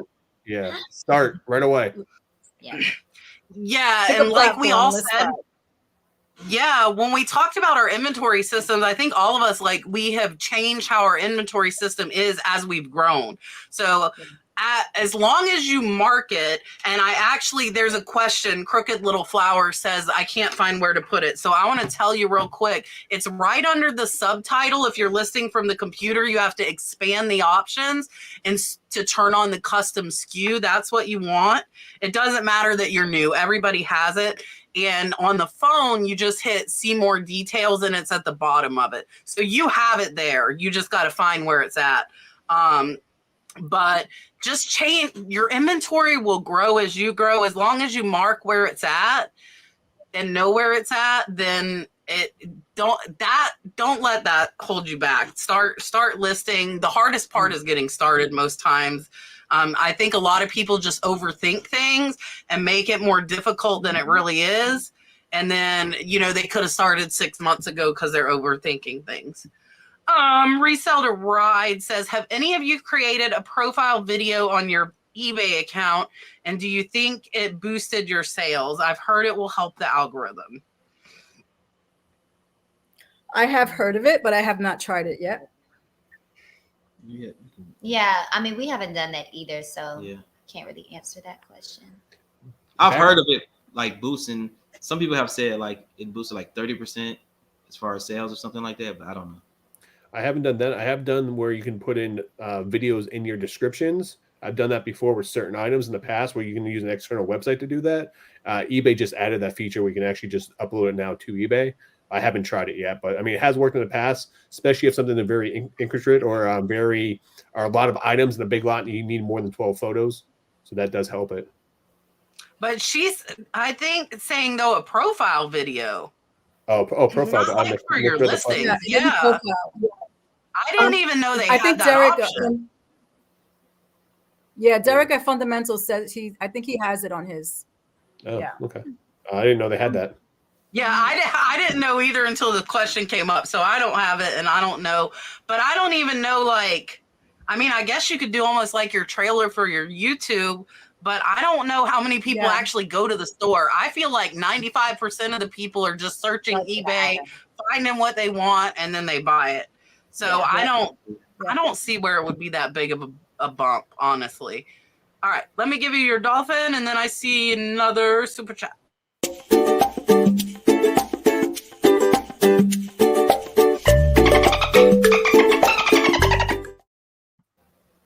Dun, dun, dun, dun. Miss Deborah says, has anyone sent an item to the wrong address and had to get it back and send it to the right buyer? So that has happened to me on Poshmark, and Poshmark is very gracious. So they will send, I've done it once where I had to fix it myself, but now I think I've done it twice over the past year. Thank God, only twice. And a Poshmark will send the labels to each other and they'll ship. Usually they don't have a problem. Just send them a little note. They're usually pretty understanding. And then they'll get their items in that way. I have not done it on eBay, and I hope I never do. Yes, that's awesome. Yeah. We're guilty, or I should say I'm guilty. I think when I first started. Say you're guilty. No, don't do that. When I first started with the business, I don't know if you guys know, but literally 2 months after I came on full time, Derek ruptured his Achilles. And so literally, I'm new to the business. He ruptured his Achilles. And for those that know, that completely takes you out. So I was the one having to learn the business and pull inventory. And we ended up selling these Jordan 11s, retros, and we sold 2 different pair, but one was kind of it had this minor sparkly detail, and the other one was just regular all black. Stop shaking your head. Fix your face. Continue. So anyway, I mean, ain't nobody asking me to go play basketball with the young guys and rupture his Achilles, for the record. But anyways, what ended up happening is I shipped the wrong pair of shoes to the first buyer. And so when I was grabbing the other pair of shoes that sold, the Jordan 11s, I realized I shipped it to the wrong person. But it wasn't like she shipped like, it was two different pairs. It wasn't like she shipped. She didn't crisscross them. She shipped one out first. No, Kat, yes. She shipped, it was two different Jordan 11s. She shipped one of the shoe and then the other shoe of the other of the. But for the record, she said one of each shoe. No, yes. Kat, listen. Stop it. It was. What is wrong with you? Be quiet. I was like, be quiet. It was so minor, y'all. It was so minor, and there was no organization system when I came up with the business. Like it was not. Like, but that's why. So like, because Brad pulls in ships. That's why. Like, if I have two things that look similar, I will put them on different shelves because I know he does not pay attention. Thank you. And if he goes and pulls stuff, he like, and we had cups that this was just last month that I sold sets of 4 for $24. What's he do? He sends them the whole friggin' stack, like $100 worth of cups. Did they say anything? No. And then another set sold, and I'm like, where are the rest of the cups? They were sold in sets of 4. Did you send somebody the whole set of? And he's like, well, it was. I'm like, just read. Just like it says set of 4. Yeah. And in my defense, Kat, they were the same size. They were the same bin, and it was the same color. And like the other pair sold like. See, that's dangerous. That's where Lissette was saying like putting stuff that's similar where you can just grab and not have to worry. Agreed. If you have similar stuff, put it on different shelves. Agreed. So, anyways, I was able to. Don't agree with her. No. That was a great point, Kat. That was an excellent point. Your best from the whole night, girl. No, but listen. And so, what ended up happening is, I was able to get the item back from the buyer. So I messaged them. I said, "Hey, actually, the right pair of shoes I have." Blase. So they ended up sending it back. I was able to get that pair back, send it to the buyer, and it was corrected. Before the second buyer said something's wrong with. No, be quiet. Before the records, you guys, I was holding down a household. Derek could not drive. Our daughter was doing competitive cheerleading, so we were in the midst of the season, traveling and doing. So I was holding down everything while somebody was just sitting on the couch editing YouTube videos. So I'm just saying, and I was new to the business. It was an honest mistake, but I had not made it since. I forgive you. I actually just did it last week, man. If you guys watched last week's show, I talked about, but my label printer broke, so I had to print everything through my regular printer till my new one came in, and the weight was the same, and I shipped the items to the wrong people. And what I did was eBay has an option that you can actually ship your own custom label to them. So I actually shipped each other's, just shipped them a new label with each person's address on it, and they just shipped the items to each other. So. Oh, yeah, and I've switched it because we ship so much, and I'm not gonna lie, we were in the habit. We started doing because we write the zip code on the package, and so we had some go to the same zip code. Like, what are the odds of that? But when you ship out 50 or 60 things on a Monday, it happens, and so we started putting like the zip code plus like the buyer's first and last initial, but we haven't been doing that. So it could probably happen to us again if we get a double of the same zip code. And what we did, it depends on your buyer. Some people are cool and they'll ship it to the right buyer if you send them a label, and other people just aren't going to deal with it. And then you got to worry if you get this dishonest person that you sent them $100 item instead of a $10 item. Are they going to tell that person with the cups that my husband sent $100 worth of cups to? They didn't answer me back when I'm like, I think my husband accidentally sent you all. Did you get all of them? I did not hear back from them. And what sucks is a Netflix movie needed them for the set. And I was like so excited. And then I didn't have the dang cups. Oh. And I was like, I just need 4. You can keep all the rest. Just give me 4. And they didn't answer me. Wow. But, so I think it happens. You just got to be really careful. Like us, because we have so many going out, we really should put the zip code and the initials, but we've reverted back to just the zip code. But we also put them in like an order. So you would, the labels are coming out in order if we don't just throw them everywhere. All right, let me give Miss Deborah a super chat, and then I will give Local Treasures a different super chat, and then I think we have another one, and then we're out of time. All right, so here is your dolphin.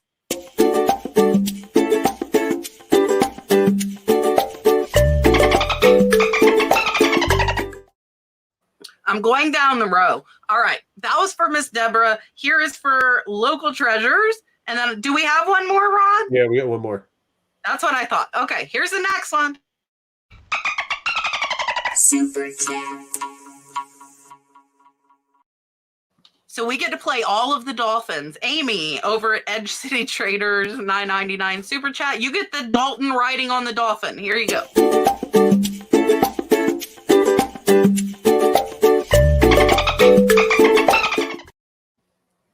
Dun, dun, dun, dun. Oh, well, let's answer this one last question, and then we will let everybody tell you what they have going on. Can-Man wants to know, are any of us possibly going to auction off death pile lots on Whatnot? Not me. I don't have any intention of doing Whatnot right now. Nope. Whatnot's very niche. I'll be selling comic books, but not my death pile. And I am not. Personally, I don't really like the trend of people doing that because it's like, oh, this is all my stuff I didn't want to list or whatever. I source specifically for Whatnot, and it's brand new inventory. It's nice jewelry. So no, like if I don't want to list it, I don't feel like I'm being honest if I'm passing that off to somebody else. You know, like if it's not good enough for me to list it. Now, I know, like, I could say, okay, like, I don't want to, but I list everything from $3 to $100. If I don't want to list it, there's probably a reason. But, like, that box right there is actually a thrift box. I do thrift boxes for my catch treasure hunting because I don't need the inventory. So that is, like, everything I thrift that's not breakable, that's 18 pieces of clothing I picked up on Saturday. I just have not felt well enough to edit my video. It was supposed to come out Saturday. I haven't been able to like process. So that will go up and I offer it to my YouTube members first.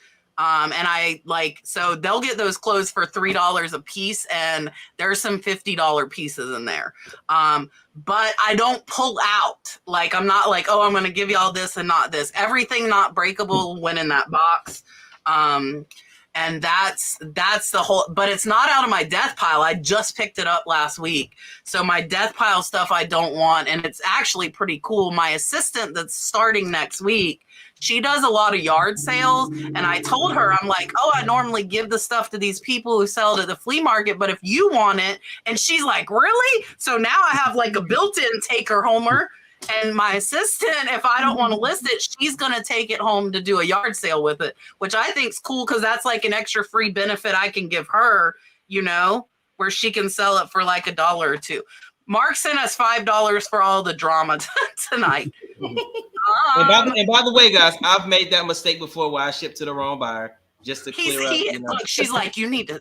Thank you to Anytime Picker for making that comment. Yes, I'm not perfect. Yes, I've made that mistake before, but I've never made a mistake of shipping the wrong, like two shoes to somebody. Do the dolphin cat. Go ahead, girl. Okay, I'm going. Here we go.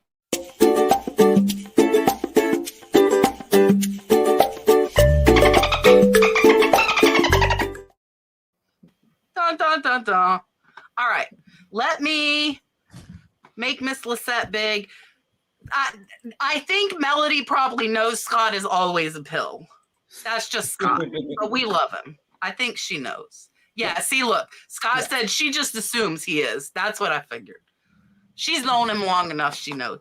All right, I'm going to make Miss Lissette big. She can let you know what she's got going on and where she'll be. And then I'll let Derek and Jasmine and Rod, and then I'll tell you guys who is coming on next week. Here's Lissette. Hi, guys. So thank you for having me. I had a lot of fun, and I appreciate you all being here, all the great questions. And I am putting out a few collab videos with a few of my friends for the Christmas like reseller box swap. So it's just a fun little way to exchange items. And so I have a few of those videos up and a few more coming.